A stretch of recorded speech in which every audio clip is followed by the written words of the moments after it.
Packed gallery, cameras line the back wall, every seat filled with reporters, curiosity seekers, people who've come to watch a reckoning, 20 years in the making. Sits on the witness stand, designer suit her mother's vintage pearl necklace, composed, unflinching. But her knuckles are white gripping the armrest.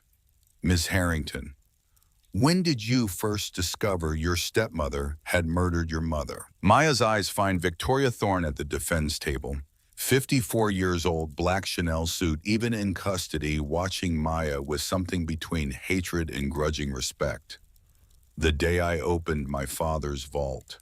And what did you find there? Steady clear, $44 million in push, 13 million in gold bars.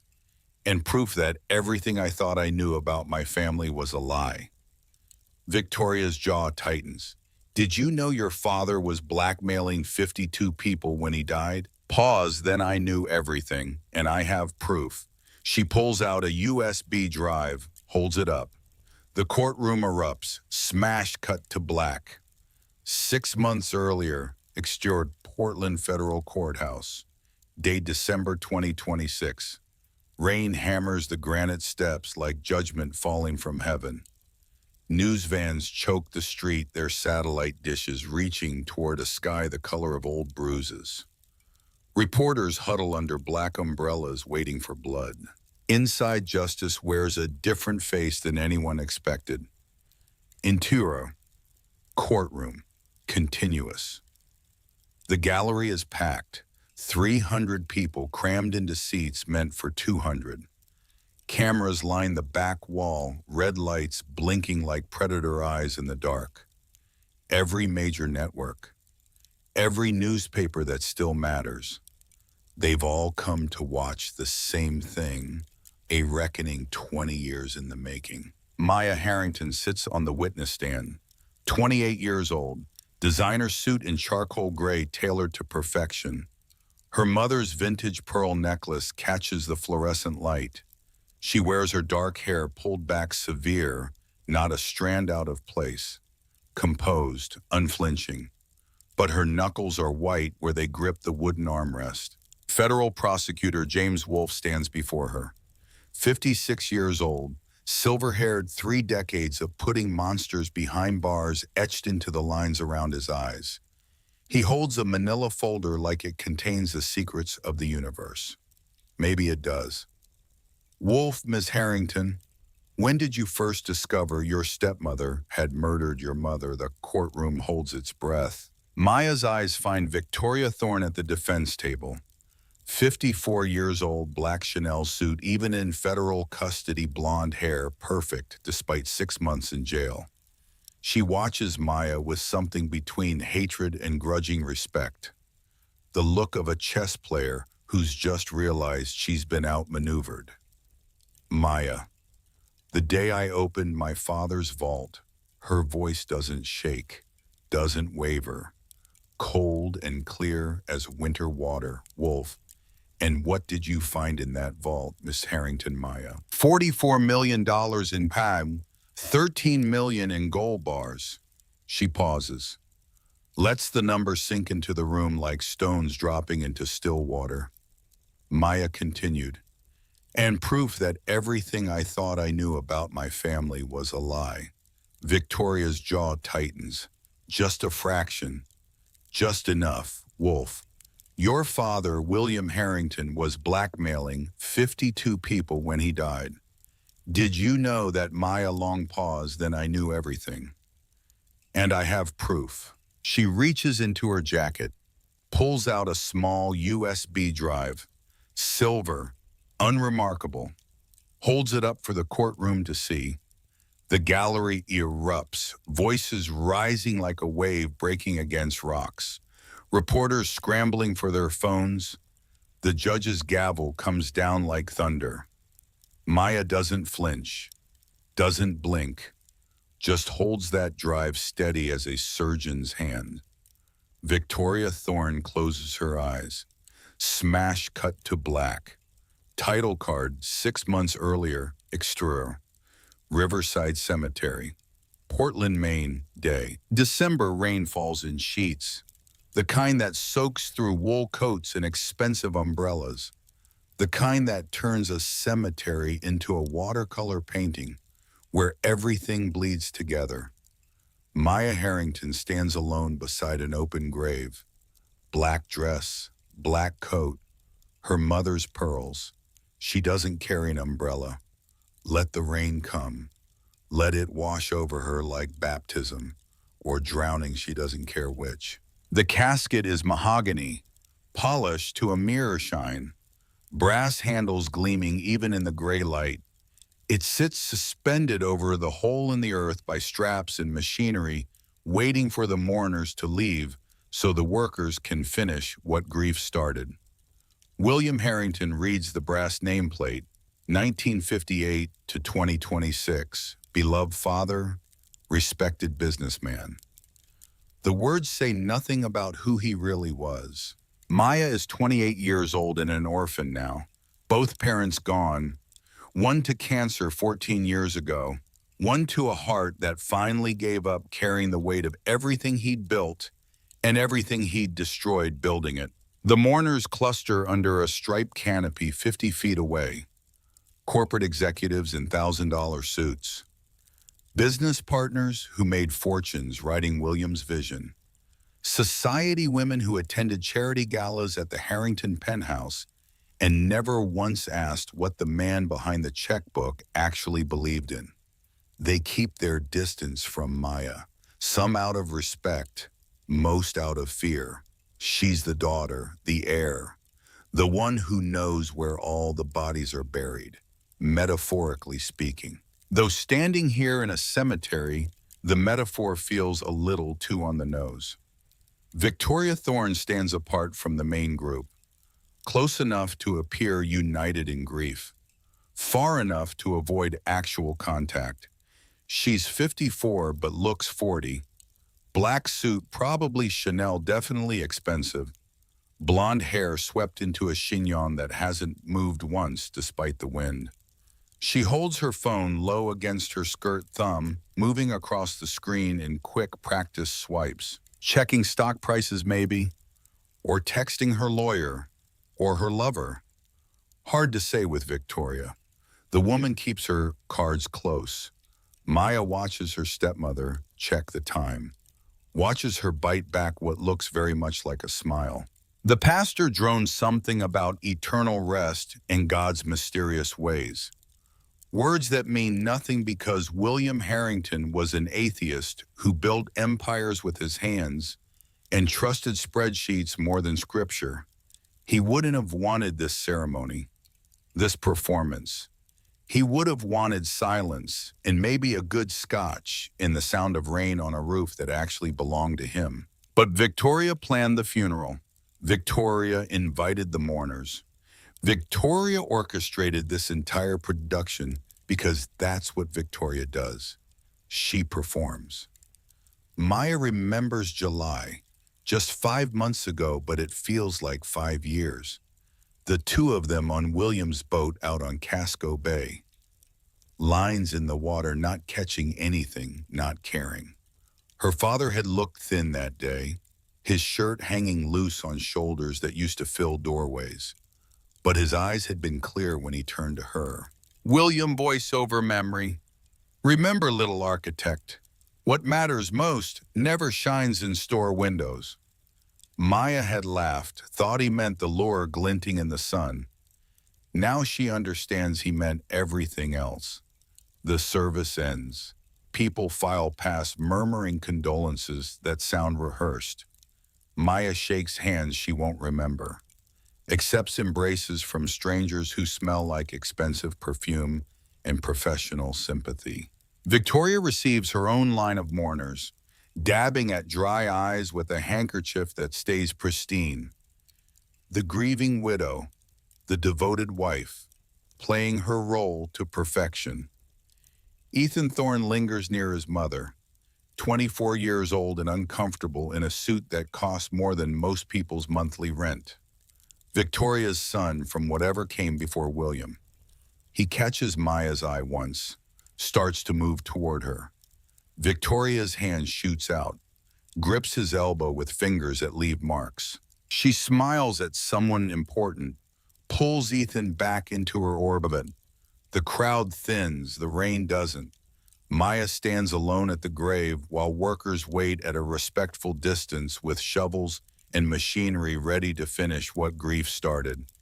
She reaches into her coat pocket, pulls out something small, a fishing lure, half finished, feathers still scattered across her father's desk at the penthouse untouched. Since the morning he died, she drops it into the grave. It hits the casket with a sound too small to matter. Interior law office, Prescott and Associates Day, the seventh floor of a building that smells like old money and furniture polish. Floor-to-ceiling windows overlooking Casco Bay. A mahogany conference table that could seat 20, but today holds only 5. Maya arrives first, still wearing the black dress from the funeral. She hasn't thought to buy another one, hasn't thought about much of anything except the hollow space where her father used to be. Margaret Prescott is already there. 62 years old, steel gray hair cut in a bob that probably looked the same in 1985. She wears a navy suit and pearls in the expression of someone who's seen every variation of human greed and stopped being surprised decades ago. She's been the Harrington family attorney for 30 years, since before Maya was born. She looks at Maya now with something that might be pity or might be apology. Prescott, we'll begin when everyone arrives. Her voice carries the flat vowels of old Boston money, the kind of accent that's dying out, being replaced by something softer, less certain. Victoria sweeps in 20 minutes late, Ethan trailing behind her like a moon locked in orbit around a planet that doesn't want him there. She air kisses both of Maya's cheeks. Her perfume is French and cloying, thick enough to taste. Victoria, darling, you look exhausted. Are you eating? Maya says nothing. Victoria settles into the chair at the head of the table, like she was born to it, like she's already decided how this story ends. Margaret breaks the wax seal on an envelope containing William's last will and testament. The paper crackles in the silence. Heavy stock, expensive. The kind of paper that makes promises meant to last beyond death. Victoria leans forward, fingers drumming against the table's edge. A tell she probably doesn't know she has. Maya learned to read people watching her father across negotiating tables, watching him dismantle opponents with nothing but patience and observation. Ethan stares at his phone, not even pretending interest. Margaret clears her throat, begins to read. The bulk of the estate goes exactly where Maya knew it would go, where Victoria has spent 5 years positioning herself to receive it. The Harrington penthouse on Boston Harbor. $47 million worth of marble and glass in imported Italian tile. Views that make real estate agents weep with joy. The stock portfolio.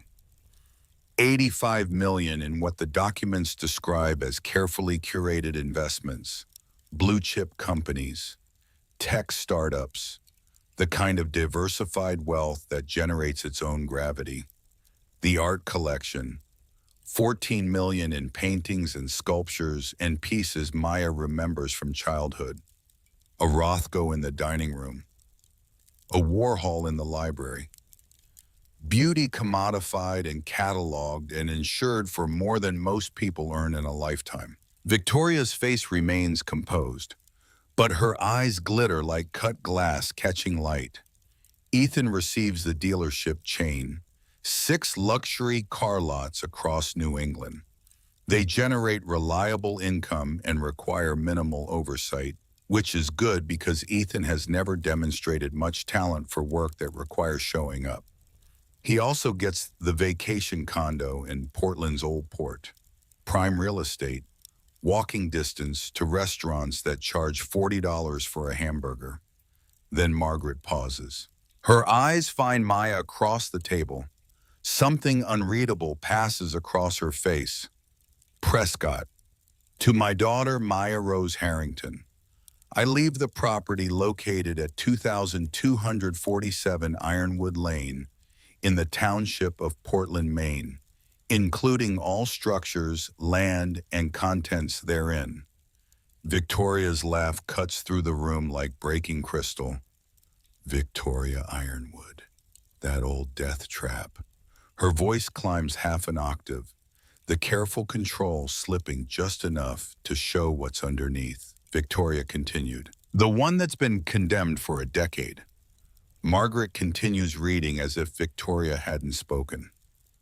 Prescott, the property is deeded in full.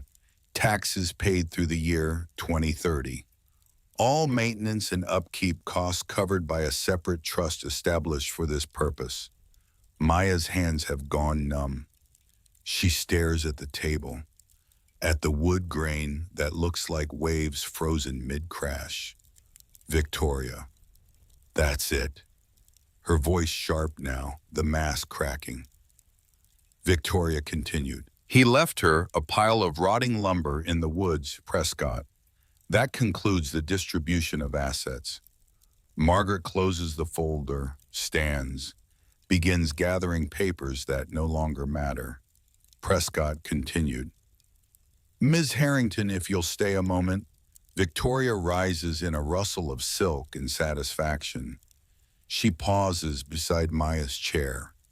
One manicured hand comes to rest on Maya's shoulder, just enough pressure to feel like a claim of victory. Victoria. At least you won't have to pay property taxes on something worthless. Her smile could cut diamonds. Victoria continued small mercies. Ethan follows his mother out, doesn't look back, doesn't meet Maya's eyes. The door clicks shut behind them with the soft certainty of a vault ceiling. Margaret waits until their footsteps fade down the hallway. Then she reaches into her briefcase, pulls out a single iron key.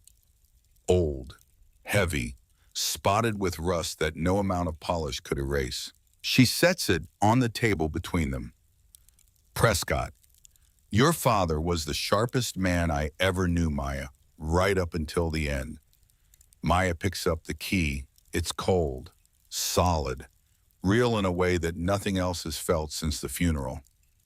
Prescott continued. He wrote this will 3 weeks ago. His mind was completely clear, clearer than it had been in years, actually. Maya, then why would he?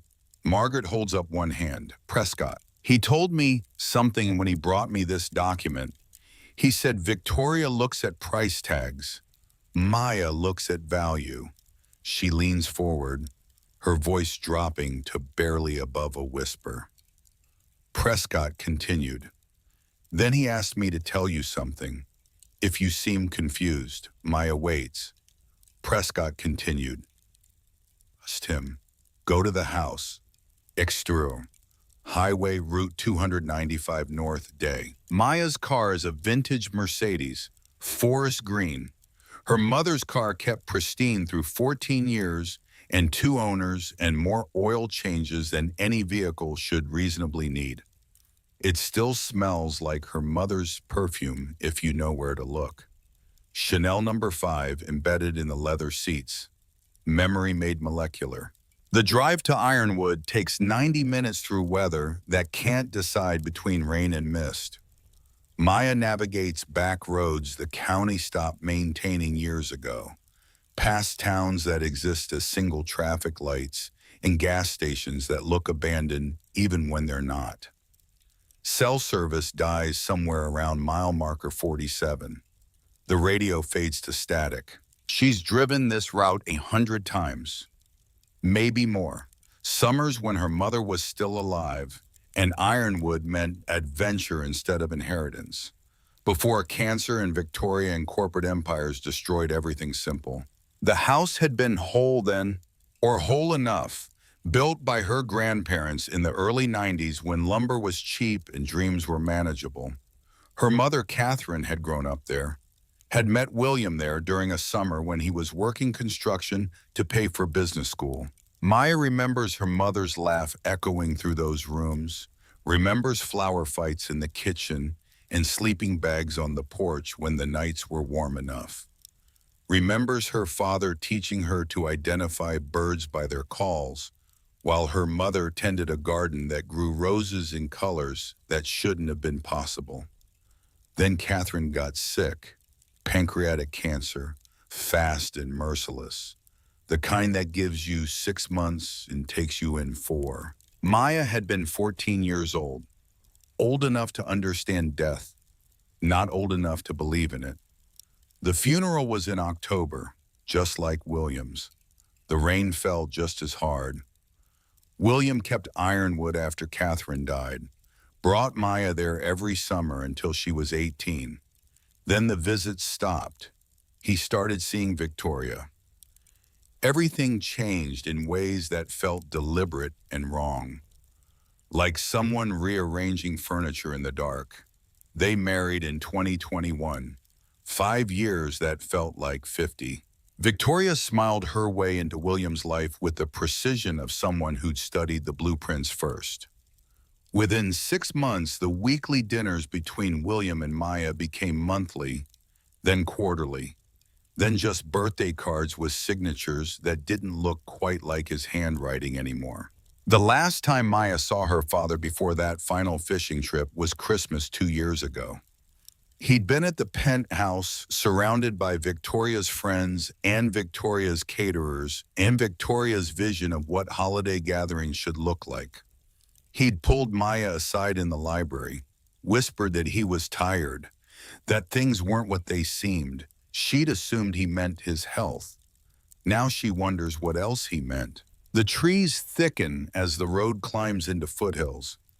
Douglas fir and eastern white pine crowd close. Branches scrape the car's roof like fingers testing for weakness. A deer bolts across the road.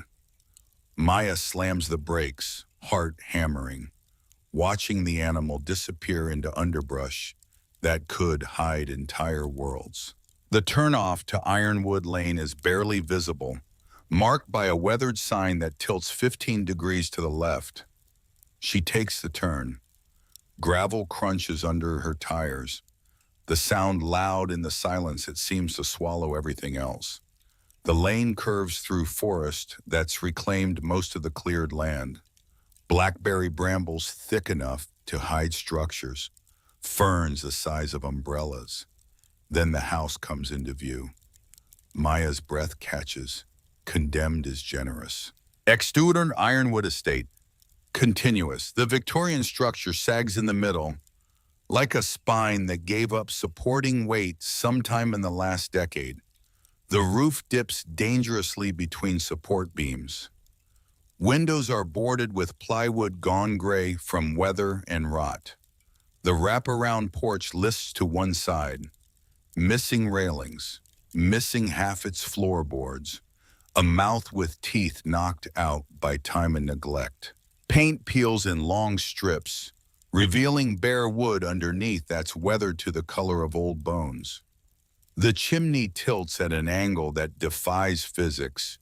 Vines strangle the eastern wall, climbing toward windows that will never open again.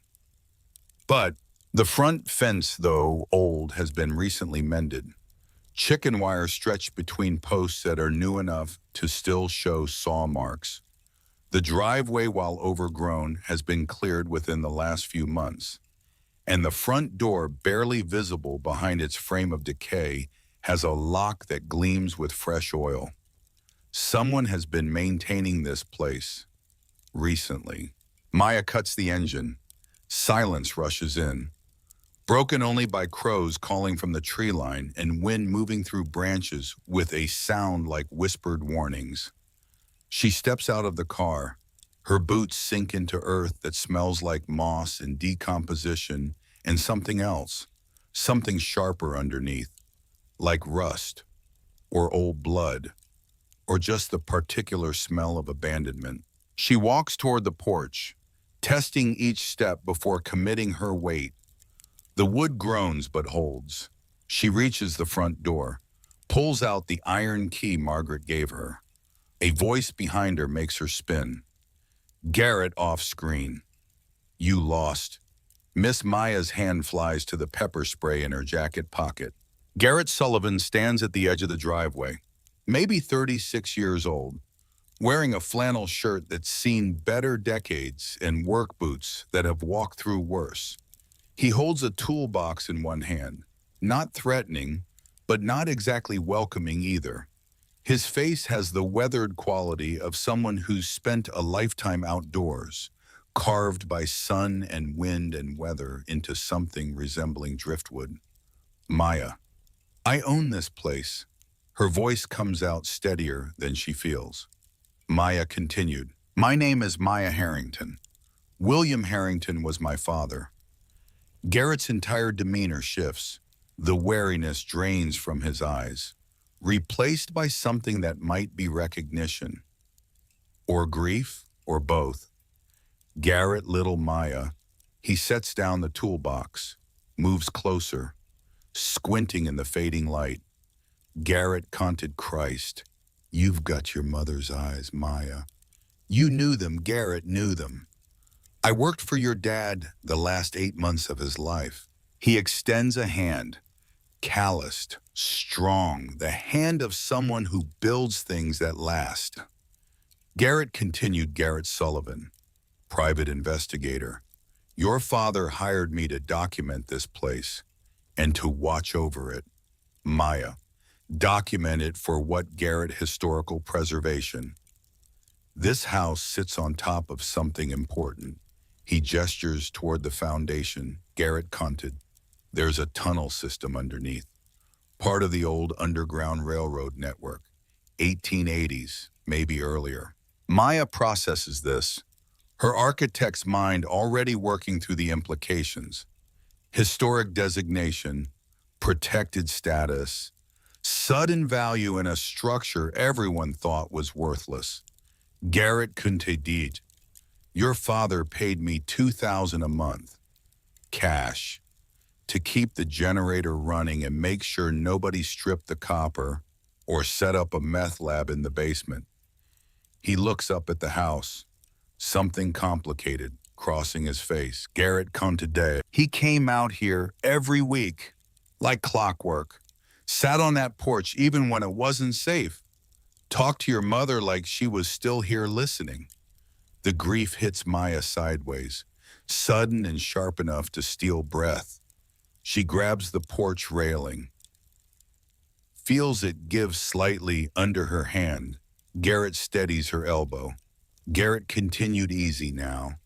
Your father told me you might come. I figured it'd be under different circumstances. He looks at the door, at the lock gleaming with fresh oil. Garrett continued. Said if you showed up, I was to tell you he left something. Something that woman doesn't know exists. Maya Victoria, not a question. Garrett, the one with the smile that doesn't reach anywhere real.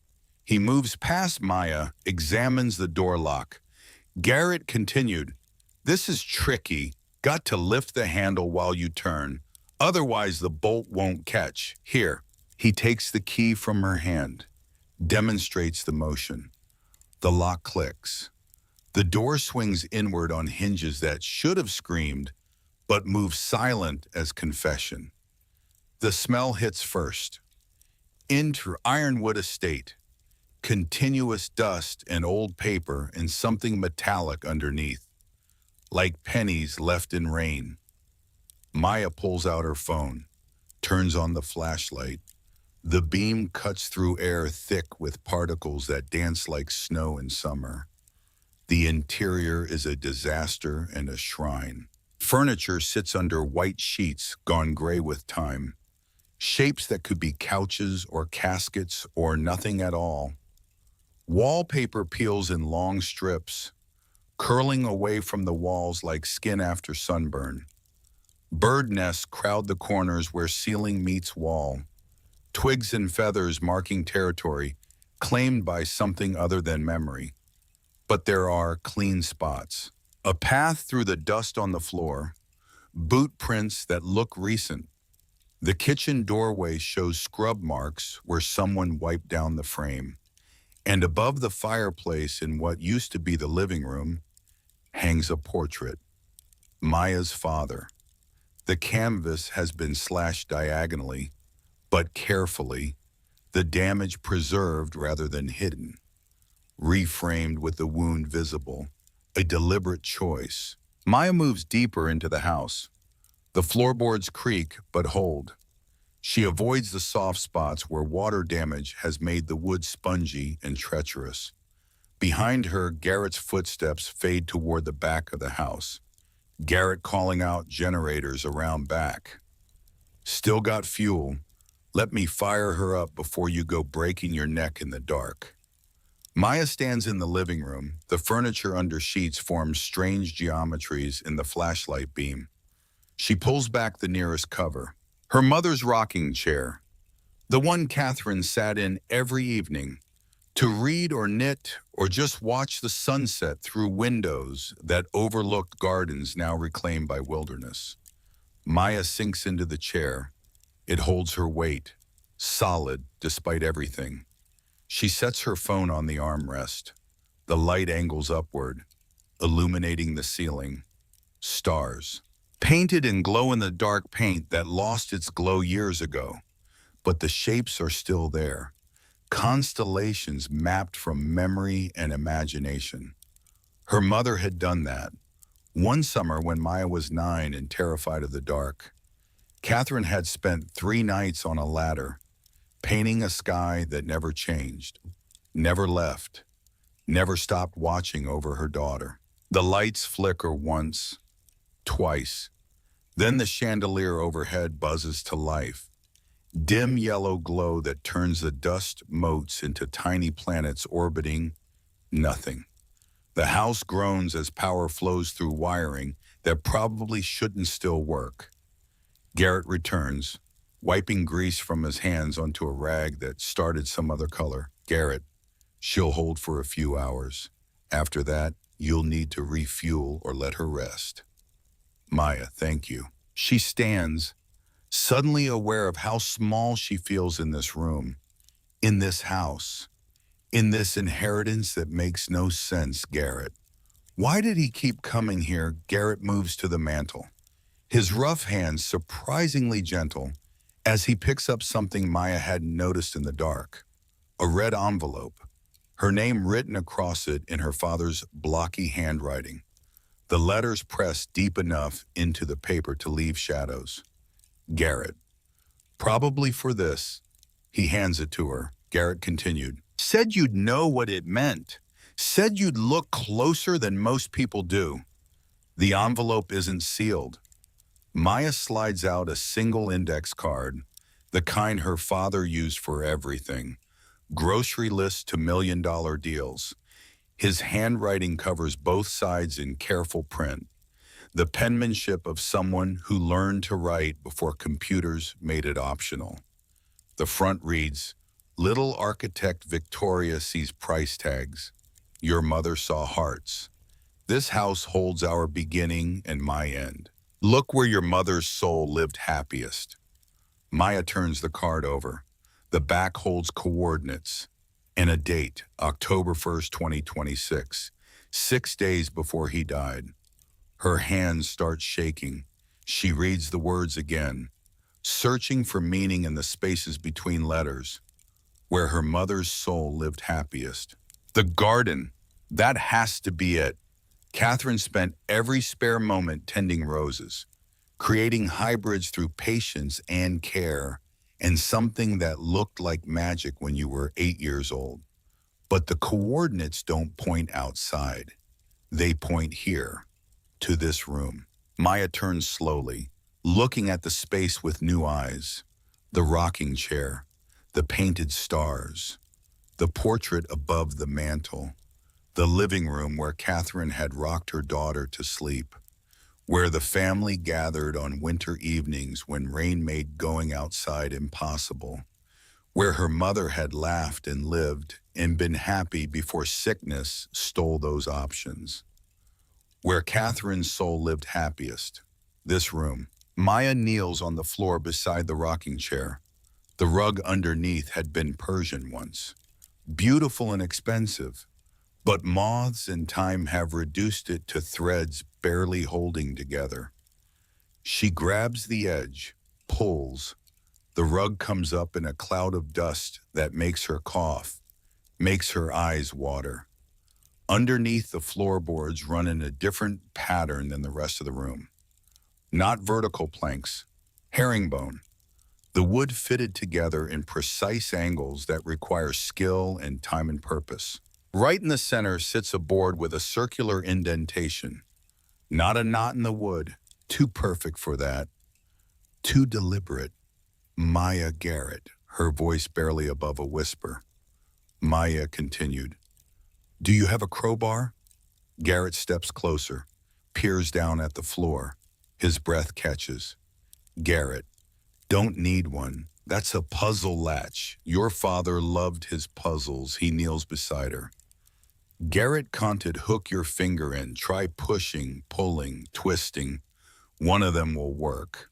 Maya presses her index finger into the hole, twists clockwise. The board clicks. The sound echoes through the floor like a lock tumbler falling into place. Then a mechanical thunk vibrates up through her knees, loud enough to make them both jump. The entire center section of the floor lifts on hydraulic hinges, hissing and wheezing but moving smooth as intention. A 3-foot square opening up, revealing darkness underneath, and the top rungs of a ladder descending into nothing. Cool air rushes up from below, carrying the smell of concrete and filtered atmosphere. And something else, something that doesn't belong in a condemned house in the woods. The scent of electronics running, of climate control maintaining exact temperatures, of money. Garrett whistles low. Garrett, well, I'll be damned. Maya leans over the opening. Her phone's flashlight barely penetrates the darkness below, but she can make out the ladder running straight down. 20 feet, maybe 30. Professional construction, not something cobbled together with spare lumber and hope. Maya, I'm going down, Garrett. Let me get a work lamp. He disappears, returns with an industrial flashlight, the kind that could double as a weapon. He hands it to her. Garrett continued. Light switch should be on the right wall, about head height. If there's power down there, it'll be on a separate system from the house generator. The ladder rungs are cold even through Maya's shirt. She descends slowly, testing each step. The work lamp hangs from a strap around her wrist, swinging with each movement, throwing wild shadows against concrete walls. The walls are smooth, recent construction, the kind that costs serious money and requires serious planning. 20 rungs down, 30. The square of light from the living room above shrinks to the size of a postage stamp, barely visible in the dark. Her foot hits solid ground, concrete floor, perfectly level. She sweeps the lamp around, finds the wall, finds the switch exactly where Garrett said it would be. She flips it. The room blazes to life in stages, fluorescent lights flickering on one by one, revealing a space that shouldn't exist under a condemned house in the middle of nowhere. The vault is massive, easily 1,000 square feet. The walls are reinforced concrete, at least 18 inches thick, the kind used for storm shelters and bank vaults in places designed to outlast whatever happens on the surface. Ventilation systems hum in the ceiling. Modern HEPA filters, moving air through ducts that lead somewhere else, somewhere with power and purpose. The left wall holds floor-to-ceiling industrial shelving, stacked with heavy plastic bins. Maya moves toward them like a sleepwalker, her hands shaking as she pops the lid on the first container. Cash. Vacuum-sealed bricks of $100 bills, stacked with the precision of someone who spent hours making sure everything fit perfectly. She pulls one brick out. It's heavy, substantial, real. The second bin holds more cash. The third holds gold bars, wrapped in protective cloth, each one stamped with marks from the Perth Mint. The fourth holds her mother's jewelry, the sapphire necklace Victoria claimed was lost during a move, the diamond brooch Maya wore to senior prom, her grandmother's wedding ring that was supposed to have been sold to pay for Catherine's medical bills. Everything Victoria said had vanished. Everything Maya thought was gone forever. All here, all carefully preserved, all waiting. The right wall holds filing cabinets, dozens of them, each one labeled with dates and names in categories that make no immediate sense. The center of the room holds a massive glass and steel desk, 3 monitors sitting dormant in sleep mode, a leather office chair that looks like it costs more than her car, a keyboard, a mouse, and a small silver USB drive sitting next to a note written on another index card. For Maya, biometric scan required. She sits in the chair because standing feels impossible. Her legs have stopped working somewhere between the third bin of cash and the realization that her father had built this place, had spent years filling it, had left it all for her while giving Victoria the mansion and the stocks and all the things that looked valuable but apparently weren't. The computer monitors wake when she touches the mouse. A prompt appears on the center screen. Place thumb on scanner. She presses her thumb to the reader built into the desk's surface. The system beeps twice. Access granted. Welcome, Maya. A video window opens automatically. Her father's face fills the screen, close enough that she can see the lines around his eyes. The way his hair had gone completely white in the months before he died. He looks thin, exhausted, but his eyes blaze with the kind of intensity she remembers from childhood, from before Victoria, from when he was the kind of man who could will entire buildings into existence through sheer determination. William on video, Maya.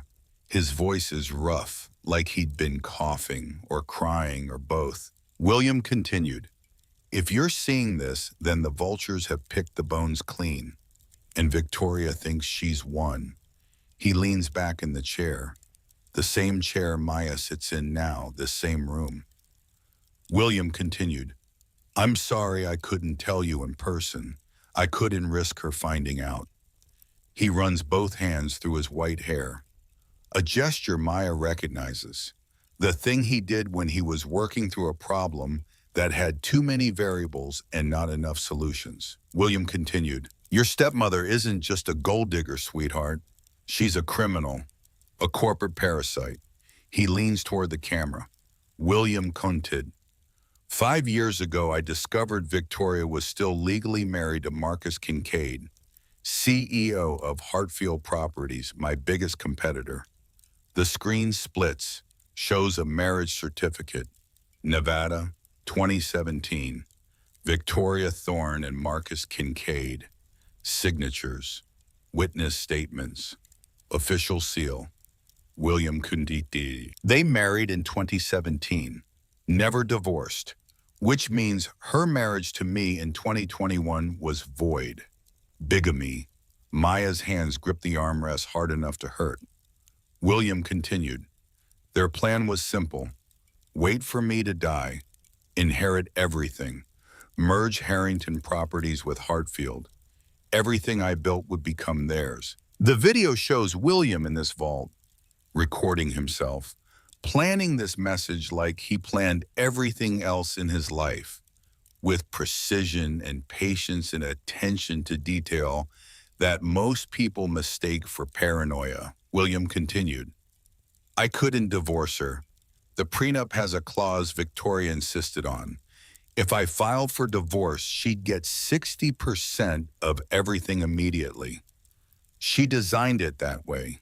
a trap that punished honesty and rewarded her continued presence. He smiles. It's terrifying and beautiful and the most William thing Maya has ever seen. William continued. So I played the fool. Let her think she was winning. Let her isolate me from you, from everyone who mattered. And while she was busy measuring drapes for the penthouse and planning how to spend my money, I was moving the foundation right out from under her feet. The screen shows documents, bank transfers, asset movements, a 5-year plan executed with surgical precision, William continued. Everything I left her in that will is garbage dressed up as gold. He counts on his fingers. William counted. The penthouse has a $41 million mortgage. Balloon payment due 30 days after my death. The stock portfolio is worthless preferred shares in shell companies I emptied and dissolved last year. The art collection is high-quality forgeries. The originals are here. He gestures at the vault around him. William Conte. The liquid cash in those bins is $44 million. Every cent taxed and legal and untraceable. The gold is worth another $13 million at current market rates. Your mother's jewelry, the pieces Victoria stole and sold off over the years. I bought them all back through private dealers. William leans toward the camera, his voice dropping to something almost gentle. William continued. But more important than the money, sweetheart, you have the files in those cabinets. Evidence of Victoria's insider trading, Marcus Kincaid's fraud, the bribes their associates took, everything you need to bury them, if you choose to. He pauses. When she stops the video later to really think about it, Maya will realize this pause lasts exactly 7 seconds. Time for her father to decide what comes next. Time for him to choose his final words. William continued. The will I left gives Victoria the shell. The pretty things that look valuable but aren't. She'll realize soon enough. But by then you'll be ready. His face softens. William continued. She'll come for Ironwood. She'll think it's worthless land she can buy cheap and develop. She'll see the aquifer underneath. Start making deals with water companies. She'll show her hand because greed always does. William continued. And when she comes, you'll have everything you need to fight back. His eyes hold hers through the screen, through time, through death itself. William counted. Your mother and I bought this land with $200 in a dream. We built Ironwood with our own hands, every beam and board and nail. We were happy here, Maya, happier than I ever was in that mansion on the harbor, happier than I've been in the last 5 years combined. He reaches toward the camera. His hand fills the screen for a moment. William Conte. I'm not leaving you nothing, sweetheart. I'm leaving you everything that matters. The money to fight, the truth to wield, and the home where love still lives in the walls. The image freezes. William's hand reaching, his face behind it, eyes that saw this moment coming, prepared for it, built toward it with the same focus he brought to everything else in his life. Maya sits in the silence of the vault for a long time. The ventilation system hums, the fluorescent lights buzz. Somewhere above her, in the wreck of a house that Victoria thought was worthless, Garrett probably wonders if she fell, or got lost, or just decided to stay down here forever. She stands, on legs that feel like water, moves to the filing cabinets. The first drawer holds folders labeled by month and year. She pulls December 2023. Email printouts. Victoria's personal account communicating with someone at Heartfelt Properties. Details about Harrington Properties' upcoming acquisitions. Inside information that could move millions in stock value. All signed with Victoria's name. Her email, her digital fingerprint, all over evidence that would send her to federal prison. The next folder holds Marcus Kincaid's bank records, wire transfers to offshore accounts, deposits that don't match any legitimate income, withdrawals that correspond exactly to payments made to shell companies Victoria controlled. The next folder holds something that makes Maya's blood freeze. Marriage certificate.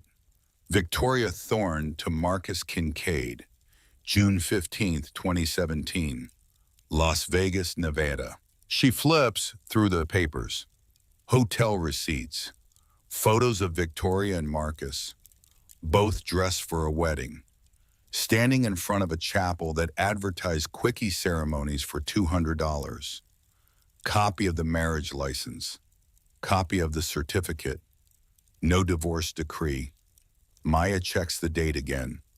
June 2017. Victoria married William in June 2021. 4 years later. If there was no divorce. If Victoria was still married to Marcus when she married William. Then the marriage was void. Everything the will left to my wife would go to no one. Because there was no wife. The estate would default to intestate succession. Everything would go to William's only child. Everything would come to Maya. She closes the folder with hands that have stopped shaking and started burning instead. Her father had known, had found this, had spent 3 years quietly documenting every lie, every theft, every betrayal, had built this vault to hold the truth the same way he built ironwood to hold love. The next drawer holds folders labeled with her mother's name. Catherine Harrington, personal papers, medical records, and underneath all of it, a wooden box wrapped in ribbon that Catherine had tied 20 years ago. Maya lifts the box carefully. It's cedar, carved with roses along the edges. The kind of craftsmanship that takes time and patience, and hands that are not afraid of small details. She recognizes it immediately. Her mother's hope chest, the one that used to sit at the foot of her parents' bed. Inside, wrapped in tissue paper that crumbles at her touch, lies Catherine's wedding dress. Simple cream silk, tea length, the kind of dress a woman bought when she was marrying for love instead of show. Underneath that bundled letters tied with kitchen twine, Catherine's handwriting on the envelopes. Letters to William, written before they were married, when they were still just two kids who'd found each other in a town too small to hold their dreams. And underneath that, a leather-bound journal. No lock, no secrets, just Catherine's daily thoughts from 1992 until 2012, the year she died. Maya opens to a random page, May 2009. Her mother's handwriting flows across the page in loops and curves that look like music frozen mid-song. The doctors told me today, pancreatic, stage 4, 6 months if I'm lucky, 4 if I'm not. I haven't told William yet, haven't told Maya. How do you explain to a 14-year-old that her mother is dying?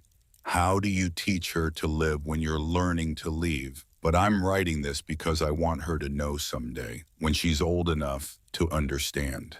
I want her to know that Ironwood isn't just a house.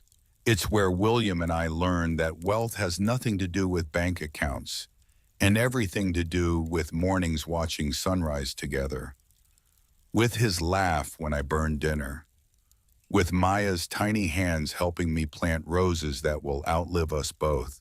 The entry continues for 3 more pages. Instructions for William on how to raise their daughter, wishes for Maya's future, hopes and fears in the kind of raw honesty that only comes when you know your time is finite and you need to say everything before the chance disappears. Maya reads until her vision blurs. Reads until she can't anymore. Then she closes the journal, holds it against her chest, feels grief and rage, and something else crash through her in waves that threaten to pull her under. Her father hadn't just left her money, he'd left her the truth about her mother, about their marriage, about what they'd built here before cancer and Victoria and corporate empires destroyed it all. He'd left her proof that love was real even when it ended. That home was a feeling before it was a structure. That what you build with your hands and heart outlasts what you buy with your wallet. Footsteps on the ladder make her look up.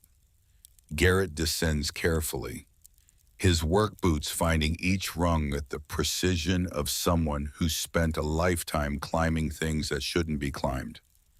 Garrett, you okay down here? Sun's setting. Gets cold once the generator runs dry. Maya wipes her eyes with the back of her hand. Maya, I found everything, Garrett. Figured you might. He looks around the vault, not surprised, not shocked. Just nodding like this confirms something he had suspected for years. Garrett cunted. Your father was methodical. When he wanted something done right, he took his time and did it proper. Maya, how long have you known about this, Garrett? Built it myself. Well, me and a crew your dad brought in from Boston. Sworn to secrecy, paid in cash, the whole 9 yards.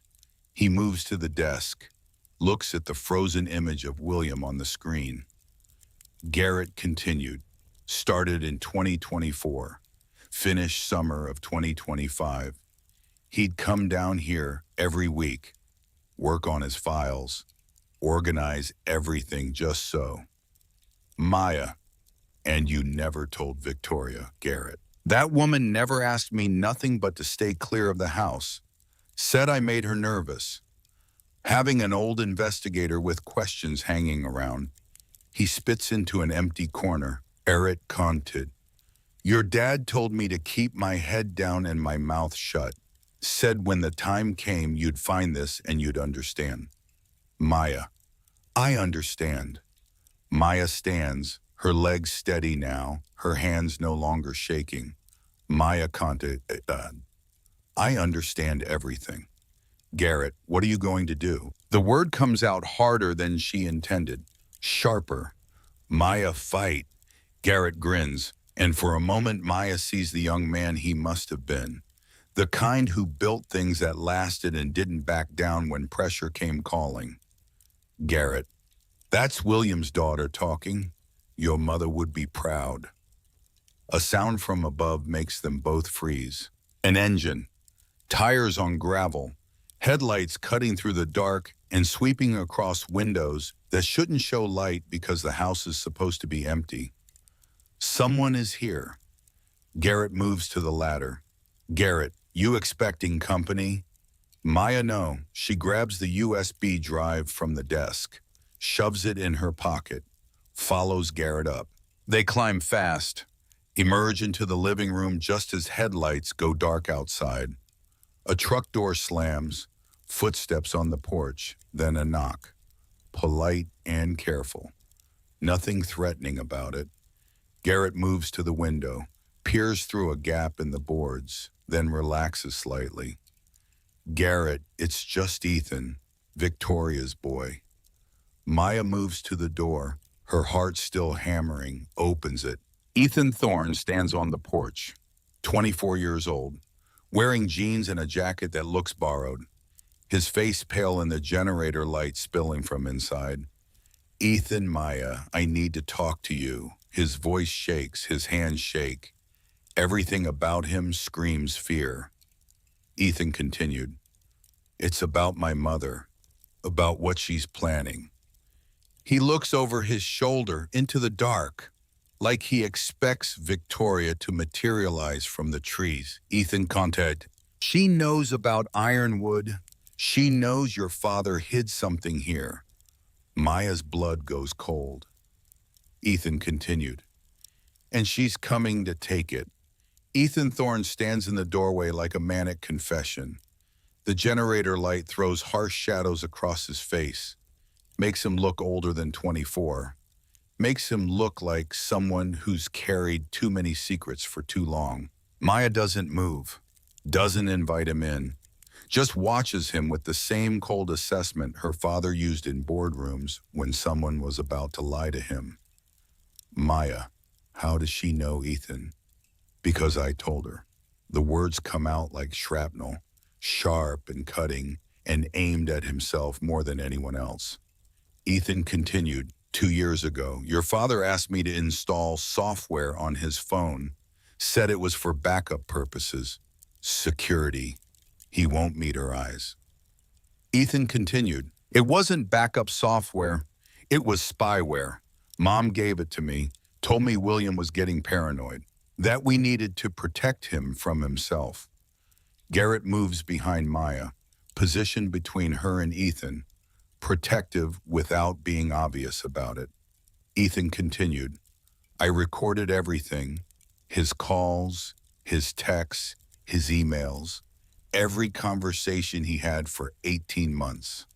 Maya, you spied on a dying man, not a question, an accusation. Ethan, I was 22.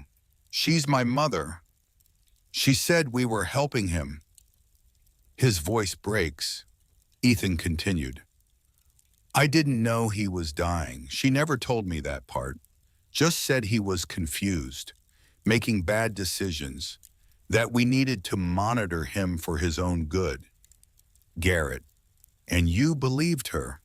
Ethan, I wanted to believe her. He finally looks up, meets Maya's eyes. His are red-rimmed, exhausted. Ethan continued, that's how she knew about Ironwood, about the asset transfers, about the vault plans. She heard William talking to contractors, saw the wire transfers to Sullivan investigations. He gestures at Garrett. Ethan continued, she knows he hid something here. She doesn't know what, but she knows it's valuable enough that he spent millions securing it. Maya's mind races through implications. If Victoria knows about the vault, she'll come for it. She'll bring lawyers, police, whatever force necessary to crack it open and take what's inside. Maya, why are you telling me this, Ethan? Because your father called me a year ago, October 2025. He pulls out his phone, fingers shaking as he navigates to a voice memo, presses play. William's voice fills the room, thin and rough, but unmistakably him. William recording. Ethan, this William Harrington. I know what you've been doing. I know your mother put you up to it. Pause. The sound of breathing. William continued. I'm not angry. You're a kid caught between loyalty and conscience. I remember what that feels like. Another pause. William continued. But I need you to listen carefully. Your mother is planning something that will hurt Maya, badly, and I need to know if you're going to help her do it. Ethan's voice comes through, younger, terrified. Ethan recording Mr. Harrington. I don't know what she's planning. She doesn't tell me everything. William recording. But you know enough to be scared. I can hear it in your voice. Silence. Ethan recording. She talks about closing the Harrington chapter, about making things right for what you did to her father. She says after you're gone, everything will be different. William. Recording different how? Ethan recording. She didn't say. But the way she talks about Maya, it's not good. More silence. Longer this time. William recording son. I'm going to ask you something, and I need you to think hard before you answer. When the time comes when Maya needs help, will you give it to her? Ethan recording, crying now. I don't know, I want to, but she's my mother. William recording. I understand, but remember this. Being loyal to someone who's doing wrong doesn't make you good. It just makes you complicit. The recording ends. Ethan stares at his phone, tears streaming down his face. Ethan, he was right about everything, and I've been complicit for 2 years. Maya, what's she planning now? Ethan, emergency conservatorship petition. She's filing tomorrow morning. Claims you're mentally unstable, living in an unsafe structure, unable to manage your inheritance. He looks around the room at the decay and the rot and the generator light barely holding back the dark. Ethan continued, Judge Raymond Caldwell is presiding. He owes Mom a favor. Something about your father destroying his family's development company back in 2008. Garrett swears quietly. Maya, a conservatorship would give her control of everything. Ethan, for 18 months minimum, maybe longer if she can convince the court you're incompetent. He steps closer, desperate now. Ethan continued. But there's more. She's working with Marcus Kincaid, CEO of Heartfelt Properties. They're planning something big. I don't know all the details, but I heard them on the phone 3 days ago. Maya, what did they say? Ethan Marcus said the stocks William left her are worthless, that the penthouse is mortgaged to hell, that your father played them. A bitter laugh escapes him. Ethan continued. Mom threw a vase through a window. Then she got very quiet. That's when I knew she was dangerous. Garrett quiet. How Ethan?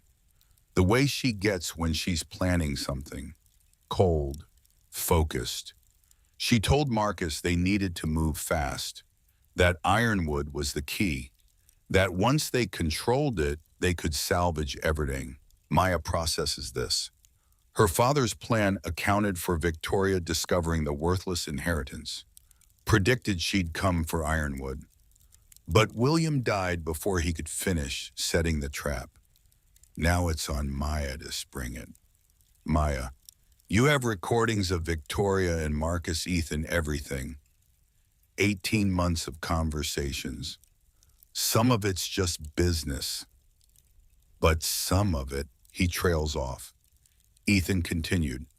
Some of it's conspiracy to commit fraud. Maybe worse. Maya, I need those recordings. Ethan, I'll give them to you, all of it, but I need something in return. Here it comes. The transaction, the price, Maya. What Ethan immunity, protection. I owe $370,000 to people who break legs when you're late on payments. He pulls back his sleeve, shows bruises, fresh ones. Ethan continued. They came to collect last week. Mom promised she'd have the money after the inheritance cleared. But if the inheritance is worthless, he doesn't finish, doesn't need to. Maya, you want me to pay your gambling debts? Ethan, I want you to save my life. Garrett moves closer to Maya, speaks low enough that Ethan can't hear. Garrett could be a trap. Victoria sent him to see what you know, to report back. Maya, equally quiet, could be, but my father trusted him enough to call, to ask for help. Garrett, your father also documented his crimes in that vault. Trust and verify. Maya studies Ethan, really looks at him, sees the fear, the shame, the desperate hope that maybe, just maybe, someone will offer him a way out of the hole he's dug himself into. She thinks about what her mother wrote in that journal, about building forward, about second chances. Maya, I'll pay your debts. $370,000. Cash. Tonight if you want. Ethan's eyes go wide. Maya Conti. But you give me everything. Every recording, every email, every text message, and you testify. In court if it comes to that, Ethan. And against my mother, Maya. Against anyone who broke the law, including yourself if necessary. She steps closer, close enough to see the broken capillaries in his eyes, the evidence of too many late nights and bad decisions. Maya continued, my father left you something too. Did you know that? Ethan shakes his head. Maya continued, a trust fund, $2.5 million, activated upon his death. She watches this information hit him like a physical blow. Maya continued, he could have left you nothing. You spied on him, betrayed him, helped Victoria isolate him from everyone who cared. Tears streaming now. Ethan can't speak. Maya continued, but he left you a second chance anyway, because he believed you deserved one. She holds out her hand. Maya continued. So here's the deal. You give me everything you have on Victoria and Marcus. You testify honestly about what you know. And I give you the money to clear your debts and access to the trust fund your father should have given you. Ethan stares at her hand like it might disappear if he reaches for it. Ethan, why would you do this, Maya? Because someone has to break the cycle, might as well be us. Ethan takes her hand, shakes it, holds on maybe a second too long. Ethan, the recordings are on a secure server, encrypted. I'll send you the access codes tonight. Maya, good. Now tell me everything you know about the conservatorship petition. Interior, Ironwood Estate. Archive room, later. Midnight. The vault glows with fluorescent light. Maya sits at her father's desk. Garrett stands behind her. Ethan perches on a folding chair they brought down from upstairs. 3 monitors display Ethan's recordings. Hundreds of files, organized by date and participant. Maya clicks on one. December 2024. Victoria's voice fills the room, sharp and cold, and nothing like the grieving widow she played at the funeral. Victoria recording Marcus the old fool is dying. 6 months according to his oncologist. Maybe less. Marcus recording and the will, Victoria recording. Finalized last week, I inherit 70% of the estate. The daughter gets scraps. Laughter, cruel and satisfied. Marcus recording. When he's gone, we merge Harrington Properties with Hartfield. Announce it as a memorial to his legacy. Very touching. Victoria recording. Very profitable. His client list alone is worth $200 million. Maya's hands curl into fists. Garrett puts a hand on her shoulder. Garrett, keep listening. Gets worse. The recording continues. Marcus recording. What about the daughter she'll contest? Victoria recording. Let her try. Caldwell owes me. Brennan owes me. Every judge and prosecutor in this city remembers what William Harrington did to their families. Victoria continued recording. They'll bury her in legal fees, tie her up for years. By the time she sees a courtroom, we'll have liquidated everything worth taking. Marcus recording.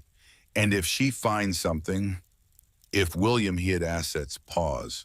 Long enough to hear Victoria breathing, Victoria recording. Then we make her disappear.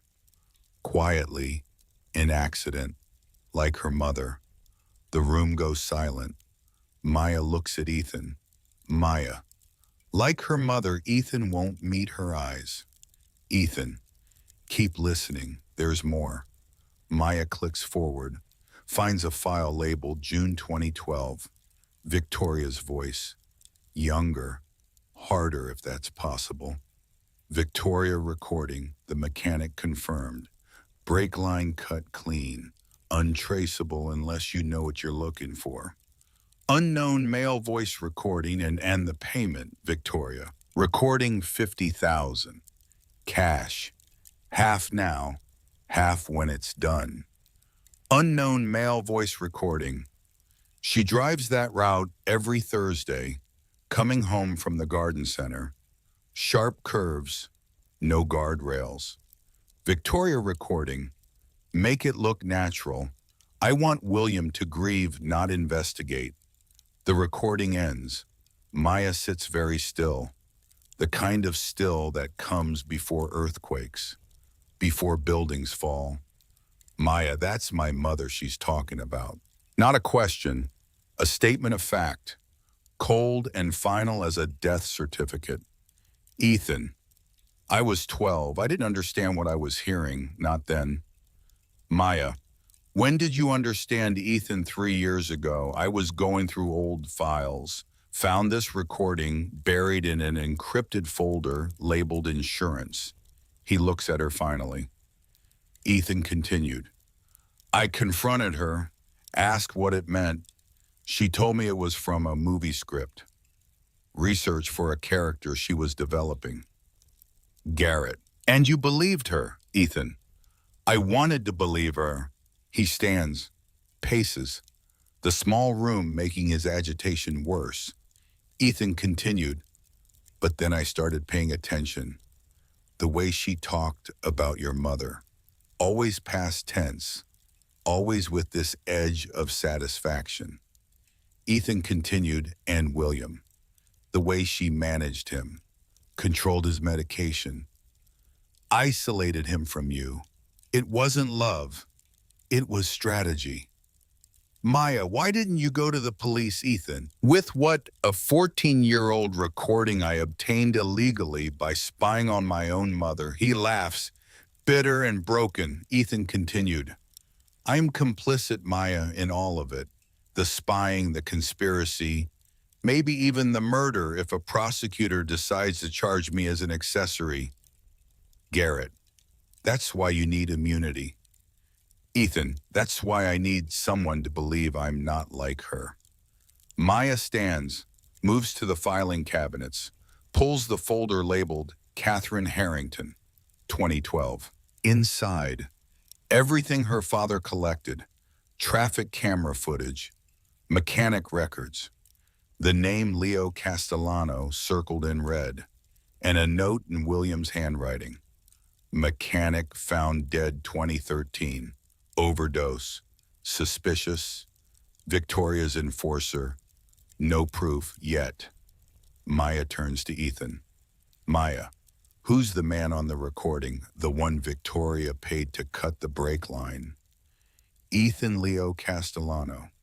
He owned an auto shop on Route 22, fixed Mom's car a few times when I was a kid. Maya, he's dead, Ethan. Overdose, 2013. Everyone said it was tragic, that he'd been sober for years but relapsed. Garrett moves to the computer, starts typing. Garrett Leo Castellano, found dead in his apartment, August 2013. Needle in his arm, enough fentanyl in his system to kill 3 people. He pulls up police records, crime scene photos. Garrett continued. But look at this. No drug paraphernalia in the apartment except the needle. No history of intravenous drug use. Scars on his arms from track work, not tracks. Maya Victoria had him killed, Garrett. Probably, can't prove it, but the pattern fits. Eliminate the witness. Make it look like an accident or an overdose. He looks at Ethan. Garrett continued. You need to be careful. You're a witness now, too. Ethan. I know. Maya pulls out her phone, dials. Maya. Maggie, it's Maya Harrington. I need you at Ironwood. Tonight, bring whatever you need for a legal declaration. Pause, Mom. Maya continued. Because we're going to war and I need my attorney present when we load the guns. Extara. Ironwood Estate. Front porch. Night. An hour later, Margaret Prescott arrives in a Lincoln town car that looks like it's been waxed weekly since 1995. She steps out carrying a briefcase and wearing a raincoat over what was probably a cocktail dress before Maya's call interrupted her evening. Prescott, this better be good. I was at the symphony. Maya, it's better than good. It's prosecutable. They move inside, down to the vault. Margaret's expression doesn't change as she descends the ladder. Doesn't react to the cash or the gold or the evidence stacked in careful rows. She's seen enough in 30 years that very little surprises her anymore. But when Maya plays the recordings, something flickers across her face. Something that might be rage, or might be vindication, or might be both. Prescott. That's conspiracy to commit murder. First degree if we can prove planning and intent. Maya, we can prove it. Ethan's testimony, the recording, Dad's evidence about the mechanic. Prescott, Ethan is an accomplice. His testimony alone won't convict. Ethan, I'll take a polygraph. I'll testify under oath. Whatever you need. Margaret studies him, the same cold assessment she probably used on every witness she's ever prepped for trial. Prescott, you recorded your mother illegally. Any defense attorney worth their retainer will have this thrown out as inadmissible. Garrett, not if we get her to confess voluntarily. Everyone looks at him. Garrett continued, set up a meeting here at Ironwood. Wire the place. Get Victoria talking about Catherine's death, about Marcus, about the whole conspiracy. Garrett continued, she thinks Maya's weak, thinks she's won. People get careless when they think they've already won. Prescott, that's entrapment.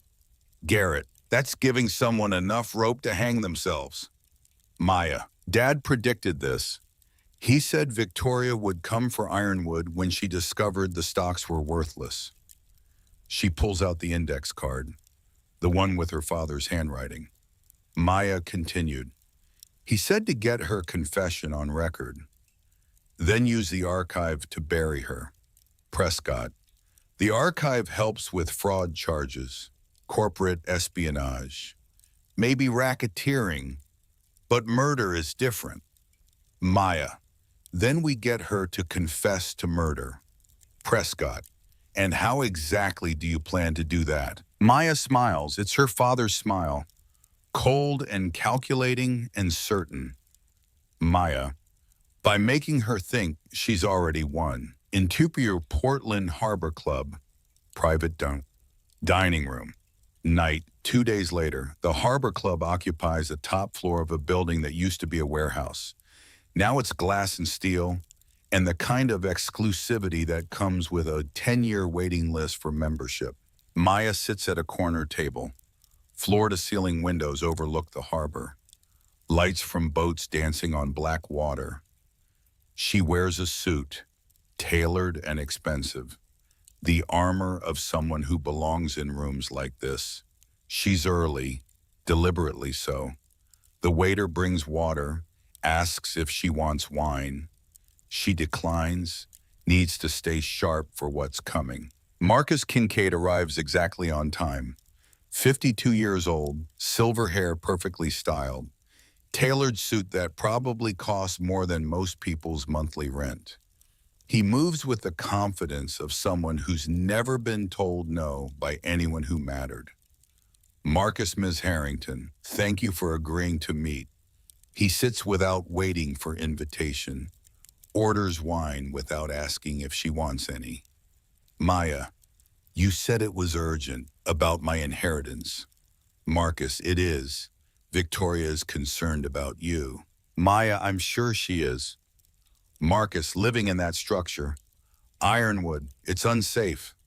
The county's prepared to condemn it, Maya. The county or you.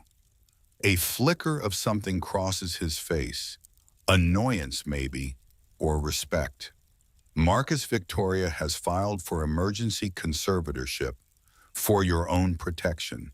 Maya, how kind. Marcus, Judge Caldwell will grant it. You'll be appointed a guardian. Someone to manage your affairs until you're deemed competent. He leans forward. Marcus Conted, we're prepared to make this easy. $750,000 for Ironwood and all contents. You walk away, start fresh somewhere that doesn't require a tetanus shot. Maya pulls a folder from her bag, slides it across the table. Inside, photos, Victoria and Marcus, wedding photo from 2017, marriage certificate, Nevada state seal clearly visible. Marcus's face goes carefully blank. Maya bigamy is 5 years federal minimum, unless you cooperate. The wine arrives, Marcus doesn't touch it. Marcus, your father was paranoid. End-stage dementia made him fabricate conspiracy theories.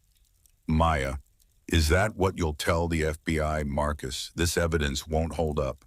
Nevada records are easily forged.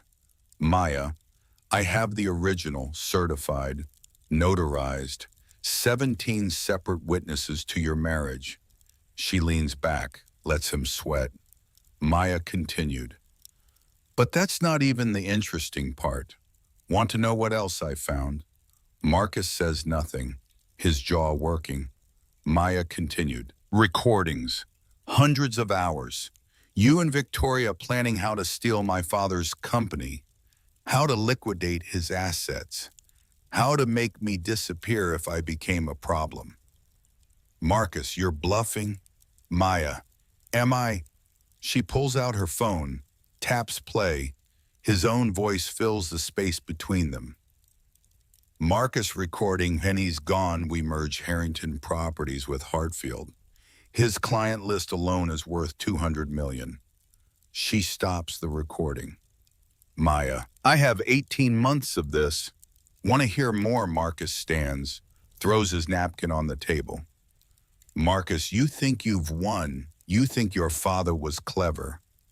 He leans down, close enough that she can smell his cologne. Expensive and cloying. Marcus continued. But you're forgetting something. Your father destroyed 3 companies building his empire. He counts on his fingers. Marcus continued. Thorn Industries. Victoria's father killed himself after William bankrupted him. Caldwell Development. The judge's family business destroyed. Brennan and Associates. The DA's father's law firm dissolved. Marcus continued. Guess who's presiding over your conservatorship hearing tomorrow? Guess who decides whether to prosecute Victoria? Guess who controls every permit, every license, every official document you'll need to rebuild Ironwood? He straightens. Marcus Quintadi. The system isn't neutral, Ms. Harrington. It's actively hostile. Every institution your father corrupted is now weaponized against you. Marcus Kunted, take the deal.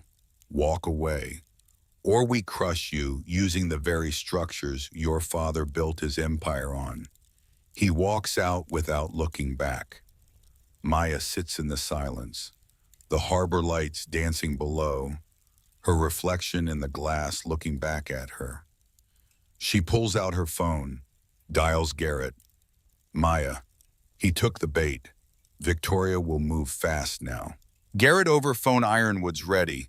Cameras in every room, microphones in 6 locations, everything encrypted and uploading to remote servers. Maya, good. Send her the message. Tonight. Exterior. Victoria's penthouse. Boston Harbor. Night. The penthouse occupies the entire 40th floor. Floor-to-ceiling windows. Marble imported from Italy. Art that costs more than most people earn in a decade. Victoria stands at those windows, looking down at the city, a glass of wine in one hand, her phone in the other. The phone buzzes, text message from unknown number. I know about the archive. Meet me at Ironwood tomorrow night, 10 p.m. Come alone or I release everything to the press. Victoria reads it twice, 3 times, then she dials. Victoria Marcus, she knows about all of it. Marcus over phone, how much Victoria? Enough to threaten exposure. She wants to meet at Ironwood. Marcus over phone, it's a trap, Victoria. Of course it's a trap, but she has evidence we can't let surface. She finishes her wine, sets the glass down with enough force to crack the stem. Victoria continued tomorrow night. We end this, permanently if necessary. Marcus over phone, Victoria.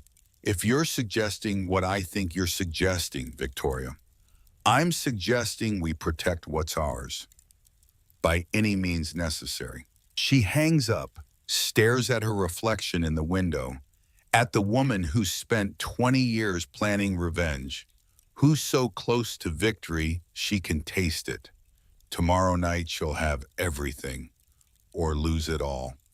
Interior, Ironwood Estate, archive room, night. Maya sits at her father's desk. Garrett runs final checks on recording equipment. Ethan paces. Margaret reviews legal documents. Prescott, this is reckless. If she suspects, if she brings backup, if anything goes wrong. Maya, it won't. Prescott, how can you be sure, Maya? Because she's greedy, and greed makes people stupid. Garrett finishes his checks. Garrett, we're live, 6 cameras, audio in every room, everything uploading to 3 separate servers. Even if she finds the equipment, we'll have copies. Maya, good. Ethan, you're sure she doesn't know you're helping us, Ethan? She thinks I'm gambling in Atlantic City. Sent her a photo from the boardwalk this morning. Maya, then tomorrow we spring the trap my father built. She looks at the frozen image of William on the monitor, his hand reaching toward the camera, toward her, across team and death and everything that tried to keep them apart. Maya continued, tomorrow we finish what he started. Exterior Ironwood Estate. Night the next day. 10 p.m. The house sits dark except for generator light spilling from a few windows, making it look occupied but vulnerable. Bait in a trap carefully set. Headlights cut through the trees. A black Mercedes, Victoria's car. She parks, sits for a moment, looking at the house, calculating odds, measuring risks. Then she steps out. Designer coat, heels that sink into mud. She doesn't care. This is the end game. Fashion is irrelevant. She walks to the porch, knocks. The door opens. Maya stands there, backlit, silhouetted. Maya, you came. Victoria, you have something that belongs to me. Maya, do I, Victoria? The archive. Everything William collected. His paranoid fantasies about me and Marcus. Maya, they're not fantasies. Victoria steps inside, looks around. At the decay and the dust in the generator light, barely holding back the dark. Victoria, my God, you're actually living here. Maya, it's home. Victoria, it's a death trap. She moves to the center of the room, where Garrett's cameras can capture every angle. Victoria continued, where is it, the archive? Maya, first we talk about my mother. Victoria's mask slips, just for a second, just enough.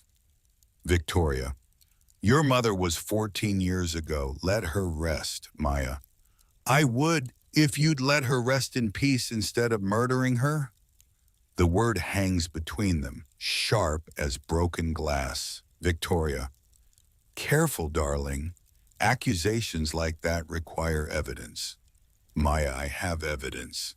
Maya pulls out her phone, plays the recording. Victoria's voice from 2012.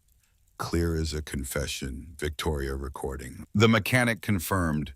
Brake line cut clean, make it look natural. The recording ends. Victoria's face goes very still. The kind of still that comes before violence. Victoria, where did you get that, Maya? Does it matter? Victoria, that recording is inadmissible. Obtained illegally. No court will accept it. Maya, maybe, but the press will love it. Victoria laughs, cold and sharp. Victoria, you think you can threaten me? You think your father's paranoid fantasies give you power? She steps closer, into Maya's space. Victoria continued, he destroyed my family. My father killed himself because of William and Harrington's greed. Do you understand that my father died broken and humiliated because yours needed to win? Maya, so you killed my mother for revenge. Victoria, your mother was in the way. The words explode out of her. Years of rage finally finding voice. Victoria continued, she had everything I deserved, the house, the husband, the perfect little life. And she found out about Marcus and me. Was going to tell William before I was ready. Victoria continued, I did what I had to do. She had to go, Maya. You cut her brake line, paid Leo Castellano $50,000, then killed him too when he became a liability. Victoria. Leo was a drug addict. His overdose was inevitable. Maya. It was murder. Victoria. It was cleanup. She's screaming now. The careful control completely gone. Victoria continued. And I do it again, your mother, Leo. Anyone who gets between me and what I'm owed. A sound from the doorway. Both women turn. Marcus Kincaid stands there, holding a pistol, pointed at both of them. Marcus. Victoria. You absolute fool. Victoria's face goes from rage to confusion. Victoria. Marcus. What are you doing, Marcus? Saving myself. He steps inside. Gun steady, professional. Marcus continued. You just confessed to murder. On camera.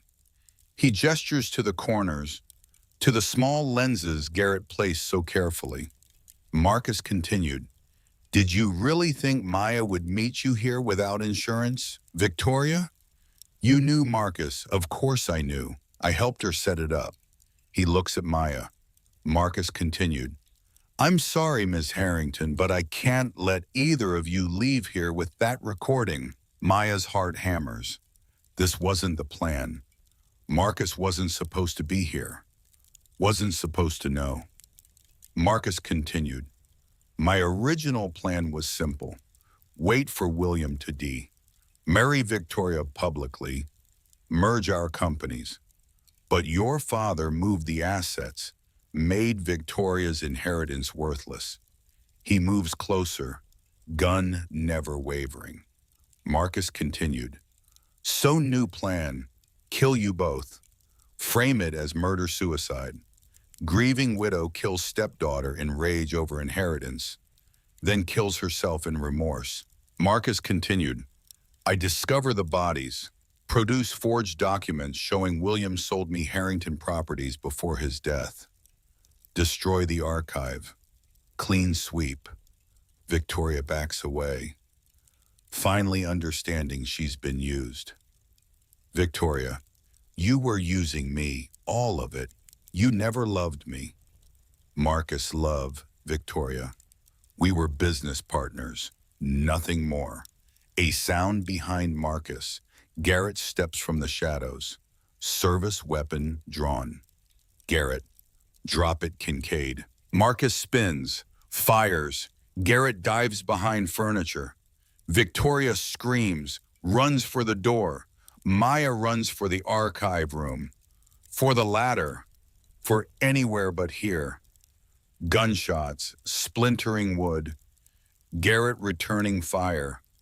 Then sirens. Growing louder. Police had been waiting a quarter-mile down the road. Silent alarm triggered the moment Marcus pulled his weapon. Marcus cornered. Drops the gun. Hands up. Marcus, this isn't over. Garrett, yes, it is. Officers flood in, weapons drawn, shouting commands. They take Marcus first, then Victoria, both in handcuffs, both screaming different versions of innocence. Maya stands in the center of the room, heart hammering, ears ringing from gunshots. Garrett moves to her side. Garrett, you okay, Maya? Define okay. He almost smiles. Garrett, we got it. All of it. The confession. Marcus's threats. Everything admissible and recorded. Maya, my father knew. He knew exactly how this would play out. Garrett, he knew people, their patterns, their weaknesses. He built this trap knowing they'd walk right into it. Maya looks at the cameras, at the equipment still recording, still uploading. Maya, then let's make sure they stay caught. Outside police lights paint the forest red and blue. Victoria and Marcus loaded into separate cars, both headed for a cage they built with their own greed.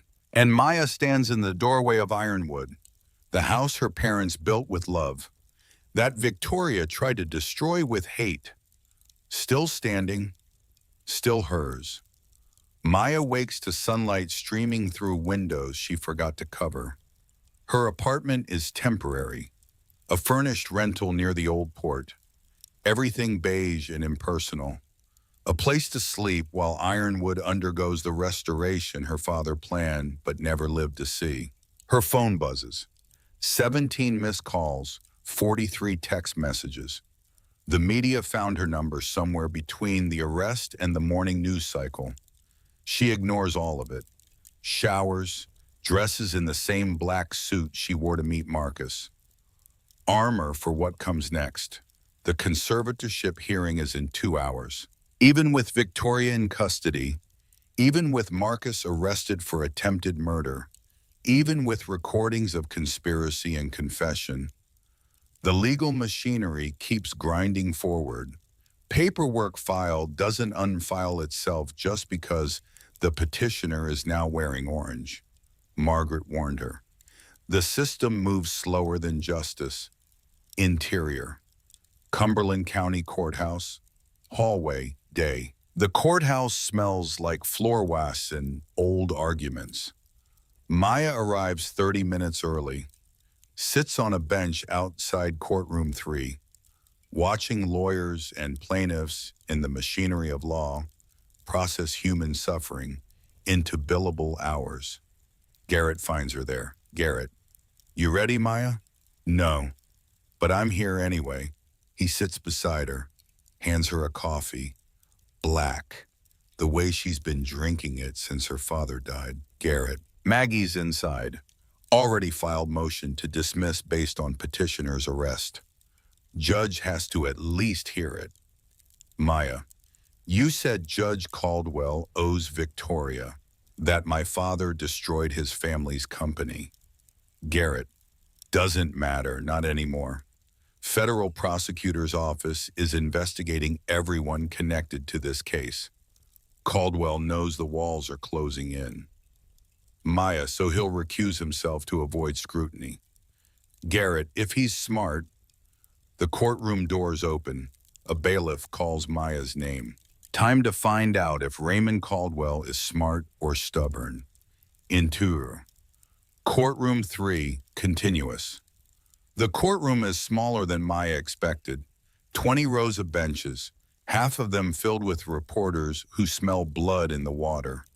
A story about murdered mothers and bigamous stepmothers, and vaults full of blackmail material. This is the kind of thing that sells papers. Judge Raymond Caldwell sits behind the bench, 70 years old. Gray hair, gray suit, gray expression. A man who's watched his world crumble in 3 days and is trying very hard not to show it.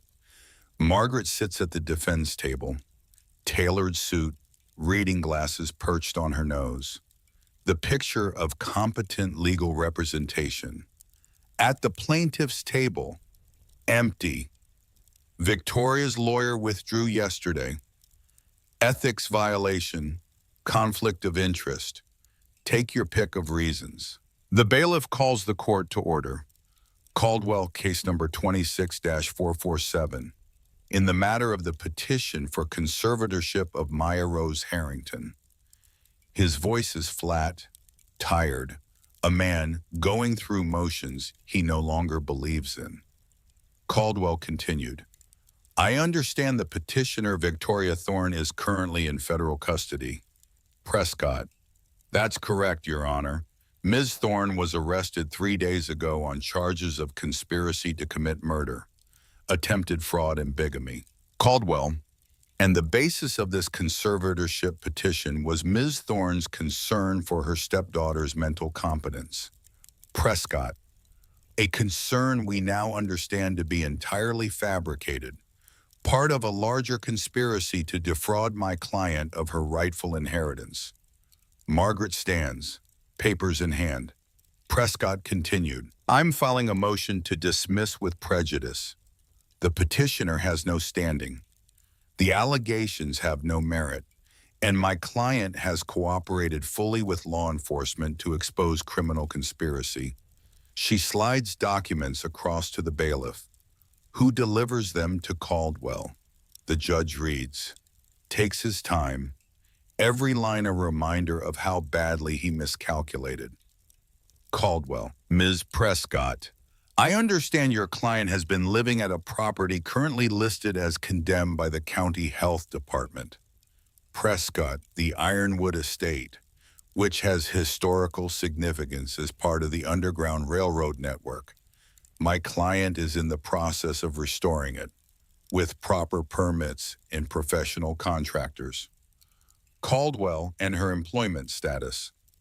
Prescott, Ms. Harrington recently resigned from her position to focus on establishing a nonprofit educational foundation, the Catherine Harrington Center for Ethical Architecture, fully funded and operational. Caldwell sets down the papers. Caldwell, Miss Harrington, please stand. Maya rises, feels 300 eyes on her back. The reporters, the cameras, the weight of public attention. Caldwell counted. I've reviewed the evidence, the recordings, the testimony, the documentation your father left behind. He pauses. Caldwell continued. Your father destroyed my family's business in 2008. Caldwell Development, 3 generations of work, gone because William Harrington decided he wanted our client list. Maya says nothing, just holds his gaze.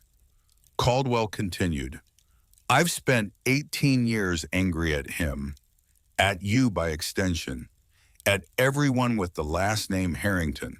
He removes his reading glasses, rubs his eyes like a man who hasn't slept in days. Caldwell continued, but I took an oath to uphold the law impartially, to render justice without bias. Caldwell continued, I'm recusing myself from this case, effective immediately. Case will be transferred to Judge Elizabeth Monroe, Federal Court. Murmur through the gallery. Reporters typing furiously. Caldwell continued, but before I do, I'm granting Ms. Prescott's motion to dismiss. This conservatorship petition is without merit. Denied with prejudice. He brings down the gavel. Caldwell continued, Ms. Harrington, your father was a ruthless man. He hurt people building his empire, my family included. Caldwell continued, but he loved you, that much is clear. Don't waste what he gave you. Maya, I won't, Your Honor. Caldwell, we're adjourned. The gavel comes down again. Final, certain. Maya sits, legs suddenly weak, the adrenaline draining all at once. Margaret squeezes her shoulder. Prescott, phase 1 complete. Now comes the hard part. Maya, what's harder than this? Prescott watching Victoria go on trial, testifying, reliving your mother's murder in front of cameras and jury and everyone who wants to turn your family's tragedy into entertainment. Maya, when does it start, Prescott? Federal prosecutor wants to move fast. 6 months, maybe less. 6 months. Not long in legal terms. A lifetime when you're waiting for justice. Exterior, courthouse, step. The media swarms as Maya exits, microphones thrust in her face, questions shouted over each other. Reporter number 1, Ms. Harrington, how do you feel about Victoria's arrest? Reporter number 2, is it true your father was blackmailing 52 people? Reporter number 3, what will you do with the inheritance? Garrett clears a path, his bulk and his glare enough to make even aggressive reporters think twice. But Maya stops, turns to face the cameras. Maya, I'll make one statement, then no more questions. The crowd quiets, waiting. Maya continued. My father was a complicated man. He built an empire through determination and strategy. He also made enemies, hurt people, destroyed businesses that got in his way. She looks directly into the nearest camera. Maya continued, But in his final years, he tried to make things right. He documented corruption, exposed fraud, and he left me the tools to finish what he started. Maya continued, "The Harrington archive will be turned over to federal authorities, every file, every piece of evidence. Justice delayed is not justice denied." Reporter number 1. What about Victoria Thorne? Do you want to see her convicted, Maya? I want to see the truth come out. Whatever consequences follow are hers to face. Reporter number 3. And your mother, Catherine Harrington. Maya's composure cracks. Just for a second. Maya, my mother was murdered by someone she trusted. Someone who smiled at family dinners while planning her death. Maya continued, I can't bring her back, but I can make sure everyone knows what was taken from us, and I can build something she'd be proud of with what remains. She turns, walks to Garrett's truck, climbs in. The reporters keep shouting, but the important part is done. The world knows, and then there's no walking it back. Into Garrett's truck, moving day. They drive in silence, out of Portland, toward Ironwood, toward the house that started everything. Garrett, you did good back there. Maya, I didn't cry, that's something, Garrett. Crying isn't weakness. Maya, my father never cried, not once that I saw, Garrett. Your father cried plenty, just not where people could see. Maya looks at him. Garrett continued, I found him here once, at Ironwood, sitting on the porch, holding your mother's wedding dress and sobbing like a child. Garrett continued, said he failed her, let Victoria into their lives, couldn't prove what she'd done, couldn't protect you from what was coming. Maya, when was this, Garrett? 6 months before he died, right after his diagnosis. Garrett keeps his eyes on the road. Garrett counted. He wasn't cold, Maya, he was broken. And he spent his last year trying to build you armor out of evidence and money, and the only kind of love he knew how to give. Maya, justice. Garrett, justice. And a chance to do better than he did. They drive the rest of the way without speaking. Exterior, Ironwood Estate, day. The house looks different in daylight, still damaged, still sagging, but somehow more hopeful. A construction crew works on the roof, replacing rotted beams, the sound of hammers and saws, the noise of resurrection. A truck in the driveway reads Sullivan Restoration. Garrett's company, the one he started after leaving the FBI, after deciding that building things mattered more than tearing them down. Maya, you're restoring it, Garrett. Your father hired me to document it. Seemed right to finish the job. He parks, they get out. The foreman waves from the roof, Garrett waves back. Maya, I can't pay you, not yet. The estate is still in probate. Garrett, your father paid me a year in advance. This is just finishing what I started. They walk to the porch. The steps are new, solid. No more testing each board before committing weight. Inside, the transformation is dramatic. Walls stripped to studs, floors sanded to bare wood. Everything gutted and ready to be rebuilt properly, Garrett continued. Foundation is sound. The bones are good. Just needs someone to care enough to fix the rest. Maya, how long, Garrett? 6 months for basic restoration. Another year to get it historically certified. Maya, and the cost, Garrett, $2 million. Give or take. Maya thinks about the vault, the $44 million in there, the gold, the resources her father left specifically for this purpose. Maya, do it, whatever it takes. Make it beautiful again, Garrett. You sound like him. Maya, good. They stand in the gutted living room, where Maya's mother rocked her to sleep, where the family gathered before cancer and Victoria and corporate empires destroyed everything simple. Maya continued, I want to build something here, the center my father mentioned, for architecture students who can't afford traditional programs. Garrett training the next generation. Maya, teaching them what my parents taught me, that buildings are more than investments, they're homes, communities, legacy.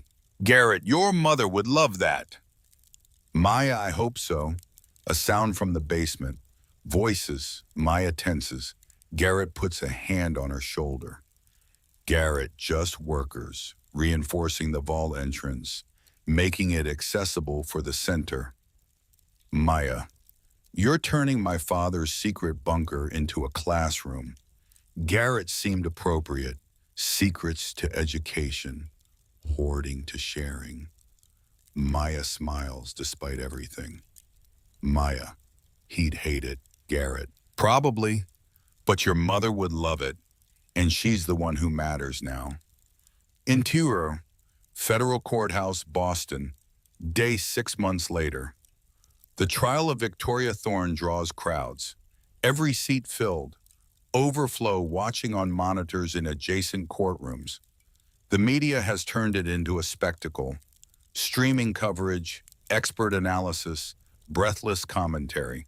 Maya sits in the front row.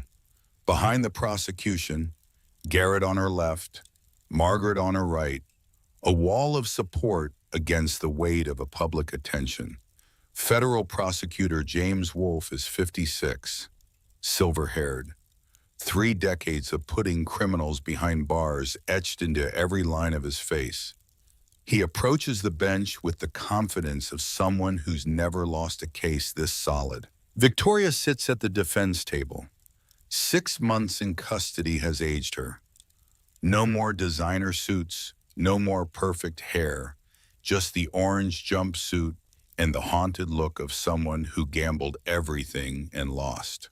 Her lawyer is expensive, connected, good at his job, but even good lawyers can't overcome recorded confessions. Wolfe, Your Honor, the prosecution calls Ethan Thorne. Ethan walks to the stand, 24 years old, sober for 6 months, working as a counselor at a treatment center Margaret helped him find.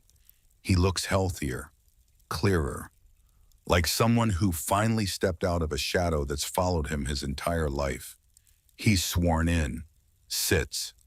Wolfe continued, Mr. Thorne. Please state your relationship to the defendant. Ethan, she's my mother. Wolfe, and did your mother ask you to install surveillance software on William Harrington's phone? Ethan, yes. Wolfe, when Ethan, 2024, October. She told me it was for his protection, that he was getting confused, making bad business decisions. Wolfe, did you believe her, Ethan? I wanted to believe her. His voice cracks. He looks at Victoria. She won't meet his eyes. Ethan counted. I was 22. She was my mother, and I'd spent my whole life trying to make her proud. Wolfe, what did the software record, Ethan? Everything? Calls, texts, emails, conversations. 18 months of surveillance. Wolfe, and what did you do with that information, Ethan? I gave it to my mother. She used it to track William's activities, his asset transfers, his plans for Ironwood. Wolfe pulls up an exhibit, the recording from June 2012. Victoria's voice discussing brake lines and mechanics and making things look natural. Wolfe, do you recognize this recording, Ethan? Yes.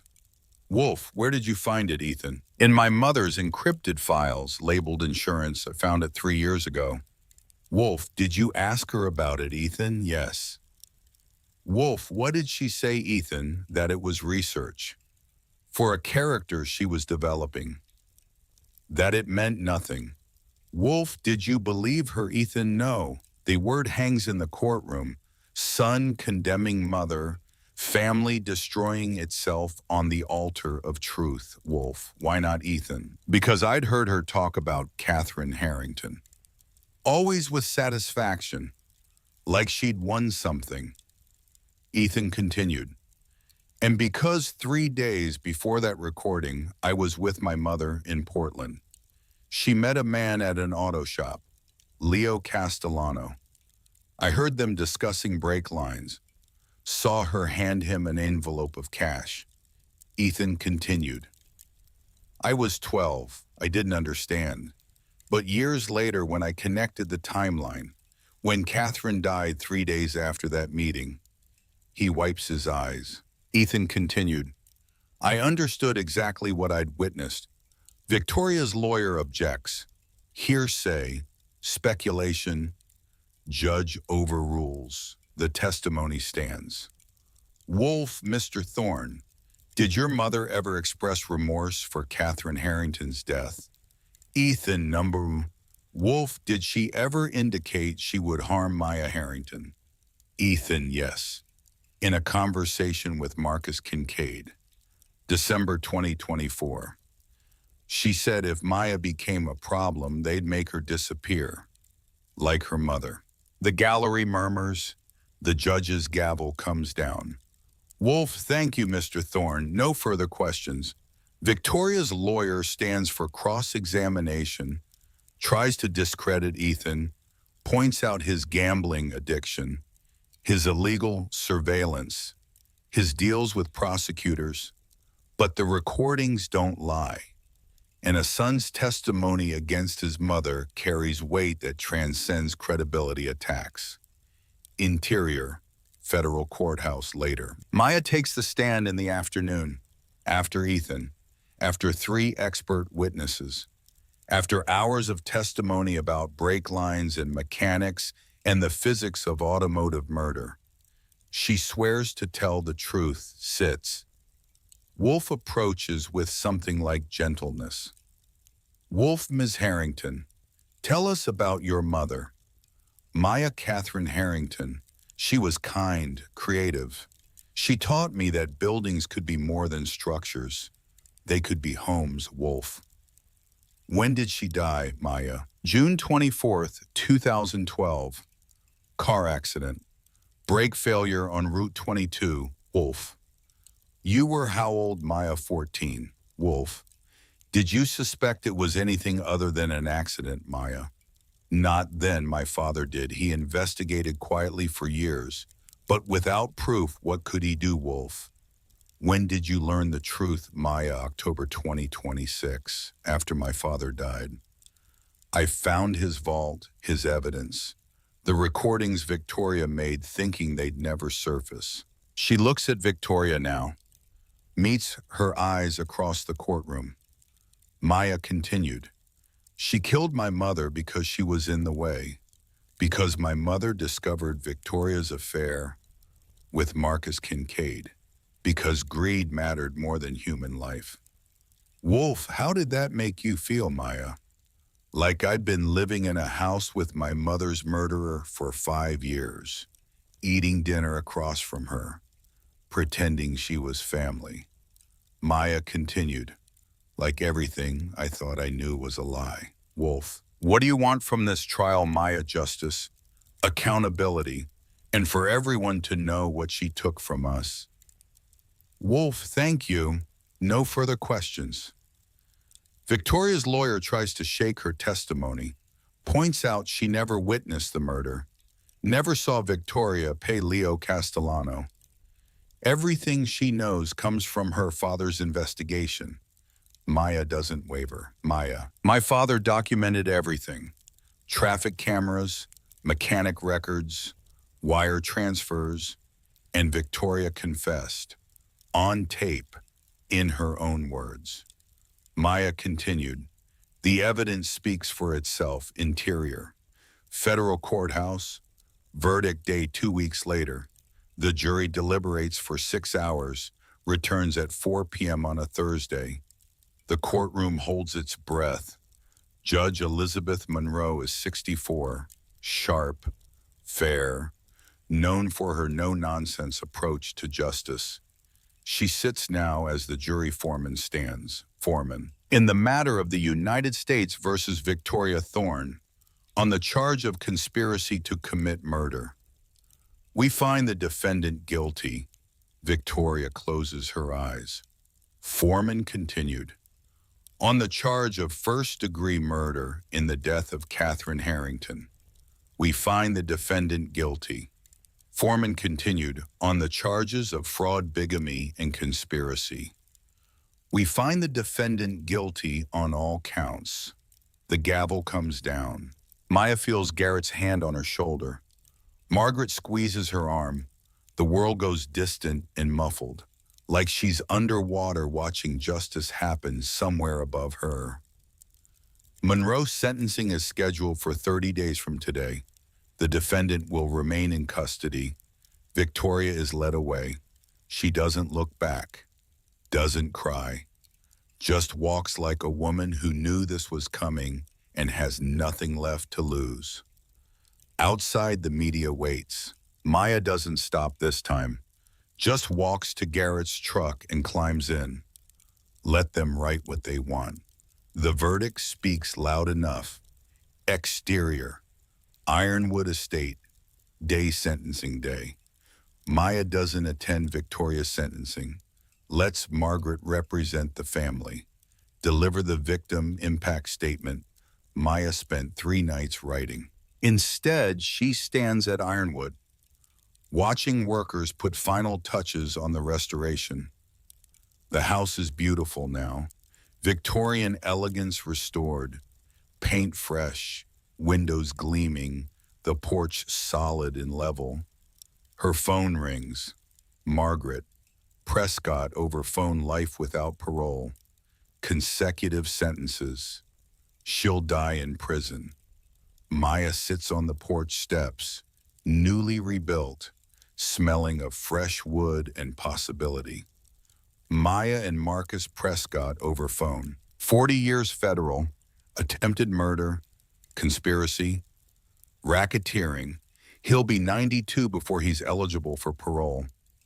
Maya. Good. Prescott over phone. It's over, Maya. You can move forward now. Maya. Thank you for everything. She hangs up, sits in silence, feeling the weight of the last years settle into her bones.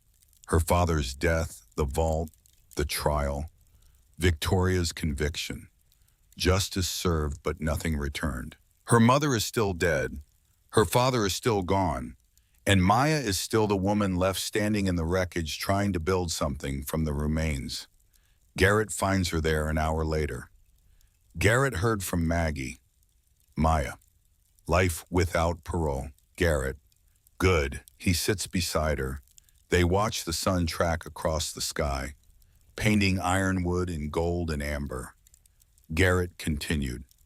The center's almost ready. Contractors finished the classrooms yesterday. Computer lab goes in next week. Maya. How many applications? Garrett 63. For 20 spots. Kids from all over. Some who can't afford traditional architecture programs. Some who just want to learn how to build things that matter. Maya. My mother would love that. Garrett. She'd love what you're building here. Legacy that helps instead of hurts. Maya. My father hurt a lot of people. Garrett. He did, but he also gave you the resources to make it right. That counts for something. Maya thinks about the archive, the 37 prosecutions it triggered, corrupt judges removed, fraudulent CEOs imprisoned, a system forced to confront its own rot. Maya. The archive's almost empty. Federal prosecutors took the last files yesterday. Garrett, how do you feel about that Maya lighter? Like I've been carrying a weapon I never wanted and finally got permission to put it down. Garrett. What will you do with the space, Maya? Turn it into a library. Resources for students. Architecture books. Design software. A place to study underground where my father once planned revenge. She smiles despite everything. Maya continued transformation. He'd hate it. Garrett, your mother would love it. They sit as the sun sets, as ironwood glows in the fading light, as the house that held so much pain begins its conversion into something that might hold hope instead. Interior Ironwood Estate, Catherine's studio, day 3 months later. Maya stands in her mother's old studio, now her office. The desk where Catherine sketched garden designs now holds blueprints for affordable housing projects, community centers, schools, and neighborhoods that need them. The Catherine Harrington Center for Ethical Architecture opened last month. 20 students, 5 faculty, a mission statement that reads like Catherine's journal entries about building with heart instead of just steel. Maya opens the desk drawer, finds a letter she's read 100 times, written by her father, never sent, dated 1 week before he died. She reads it again. My dearest Maya, if you're reading this, you've won the game I couldn't finish in life. I taught you strategy, negotiation, ruthlessness, all tools I use to build an empire. But your mother taught you something I forgot. Compassion without weakness. You'll succeed where I failed because you know when to fight and when to forgive. Victoria destroyed herself trying to destroy us. That's the nature of vengeance. Justice, on the other hand, builds. It creates, it heals. You chose justice. That's how I know you're stronger than I ever was. The center you're building. Make it a place where future Williams learn integrity before they learn conquest. Where future Victorias learn self-worth before they learn manipulation. That's the legacy worth leaving. Checkmate, little architect. You won. Love always, Dad. P.S. The original ironwood blueprints from 1880 are in the vault's east wall panel. Your mother wanted to restore it someday. Now you can. Maya folds the letter, places it back in the drawer, moves to the east wall panel her father mentioned. Behind it, wrapped in protective cloth, the original blueprints, hand-drawn, 1883.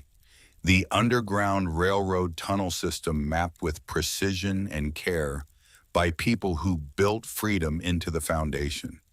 She spreads them on the desk, studies the network, the hidden rooms, the escape routes, the architecture of liberation. An idea forms, slow at first, then gaining momentum.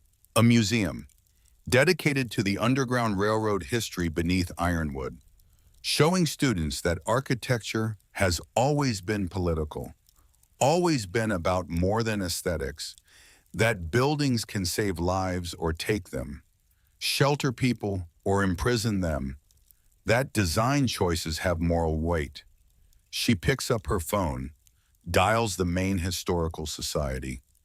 Maya, this is Maya Harrington. I have something I think you'll want to see. Exterior, Ironwood Estate, grand opening, day 1 year later. The Catherine Harrington Center for Ethical Architecture opens to sunshine and crowds. 300 people on the lawn. Students, faculty, donors, press, community members who remember Catherine and want to honor her memory. A banner stretches across the porch, building forward with honor. Maya stands at a podium, looks out at the faces, some familiar, most not. All here because they believe in what this place represents. Ethan sits in the front row, sober 18 months now, working full-time at the treatment center, using his trust fund to sponsor other addicts through recovery.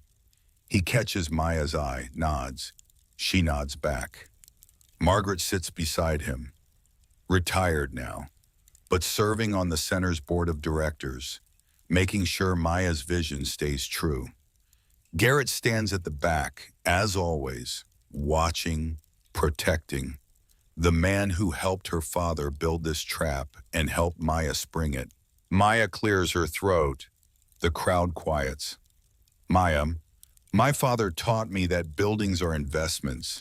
My mother taught me they're homes. This center honors both lessons and adds a third. She gestures to ironwood behind her. Restored and beautiful and full of purpose. Maya continued, buildings are legacy, not legacy measured in dollars. Legacy measured in values passed forward. Maya continued, my father spent 40 years building an empire through ruthlessness. He spent his final year teaching me to build one through honor. That transformation, from conquest to integrity, is the real inheritance. She looks at the students, young faces, hopeful, ready to learn. Maya continued, we'll train architects who design with conscience, who remember that behind every blueprint is a family, a community, a future. Maya continued, my mother believed architecture could heal. My father proved business could atone. This center is that proof made permanent. Maya continued, welcome to Ironwood. Welcome home. Applause, long and sustained. Maya steps down, lets the students take over, leading tours, showing off classrooms, the library that used to be a vault, the museum documenting the Underground Railroad history beneath their feet. She finds Garrett by the old oak tree, the one her mother planted 30 years ago. Garrett, good speech. Maya, my father would have hated it, too sentimental. Garrett, your mother would have loved it. That's what matters. They stand in comfortable silence, watching the center come to life. Students and teachers, learning and building. The future taking shape in real time. Maya, thank you for everything, for helping my father, for helping me. Garrett, I didn't do it for thanks. Maya, why did you do it, Garrett? Because your father asked, and because some things are worth finishing even when the person who started them can't see it through.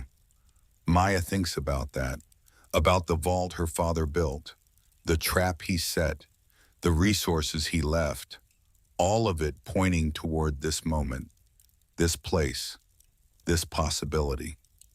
Maya, he saw it in his way. He knew what I'd build here, Garrett, did he, Maya? He left me the blueprints, the money, the evidence, everything I needed to transform his revenge into something constructive. She looks at Ironwood, at the students streaming through doors that used to be boarded shut. Maya continued, he couldn't do it himself. Too much anger, too much history, but he could give me the tools to do it for him. Garrett redemption by proxy. Maya legacy, the only kind that matters. Interior Ironwood Estate, Catherine's studio. Night. The party winds down. Guests depart. Students return to dorms Garrett's crew built in what used to be the carriage house. The center settles into the quiet rhythm of night. Maya sits at her mother's desk, now hers, surrounded by blueprints and plans and letters from students who want to learn how to build with integrity. She opens her laptop, checks email, finds one from the federal prosecutor. Subject final archive update. She reads, the last of the prosecutions concluded yesterday. 37 convictions total, 4 judges removed, 8 CEOs imprisoned, 12 politicians facing charges, 13 others awaiting trial.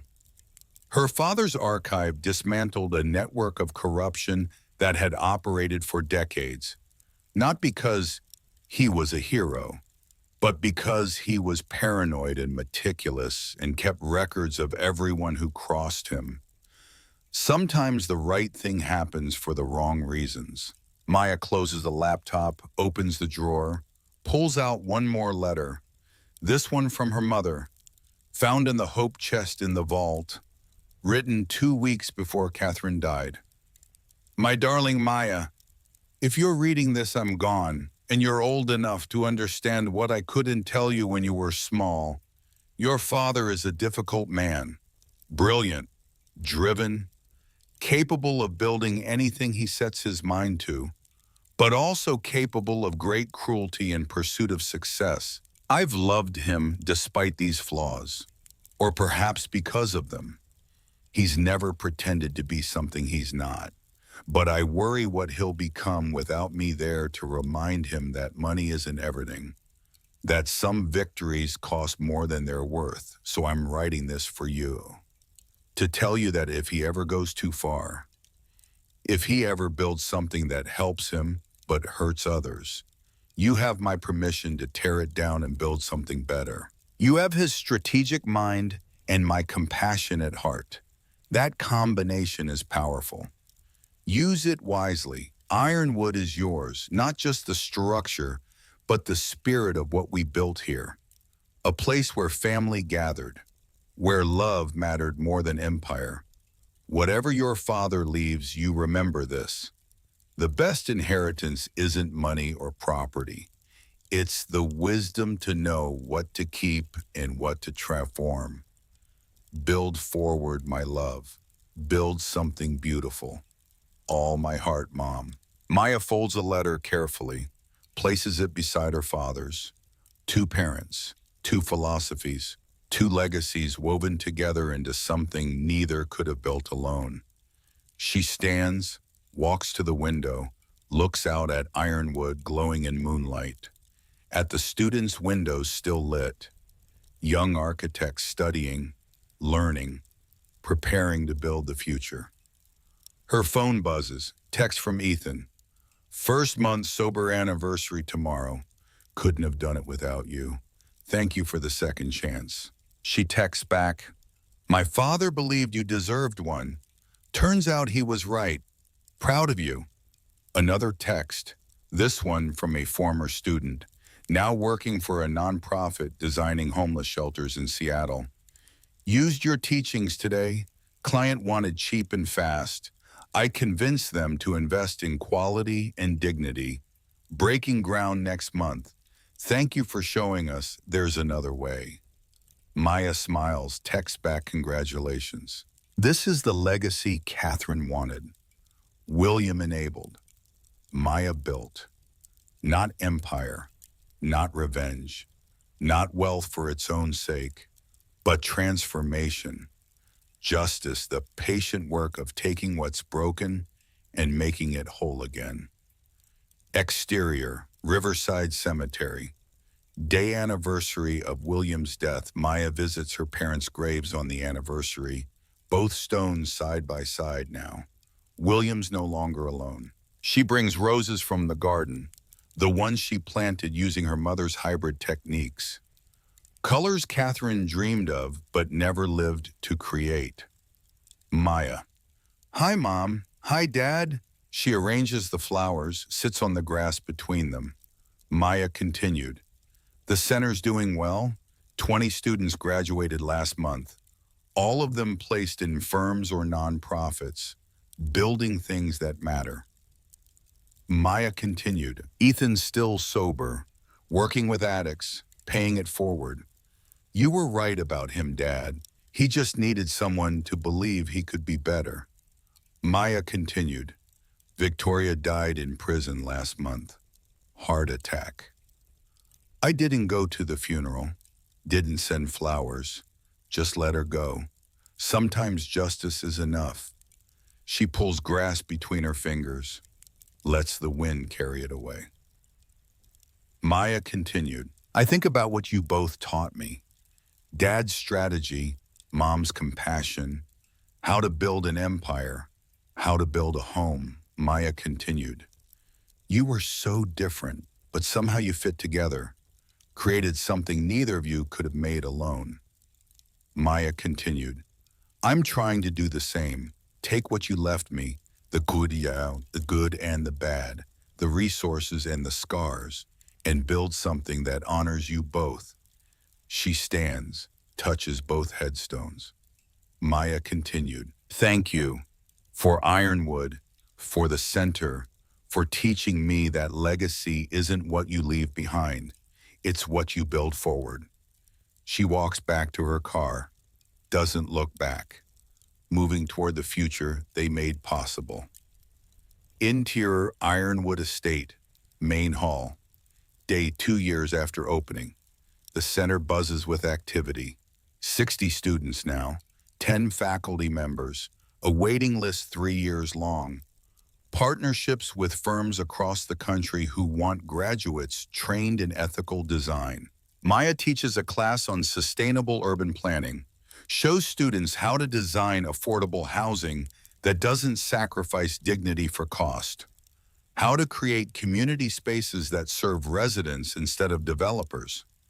After class, she returns to her office, finds a package waiting, no return address, just her name in handwriting she doesn't recognize. She opens it carefully.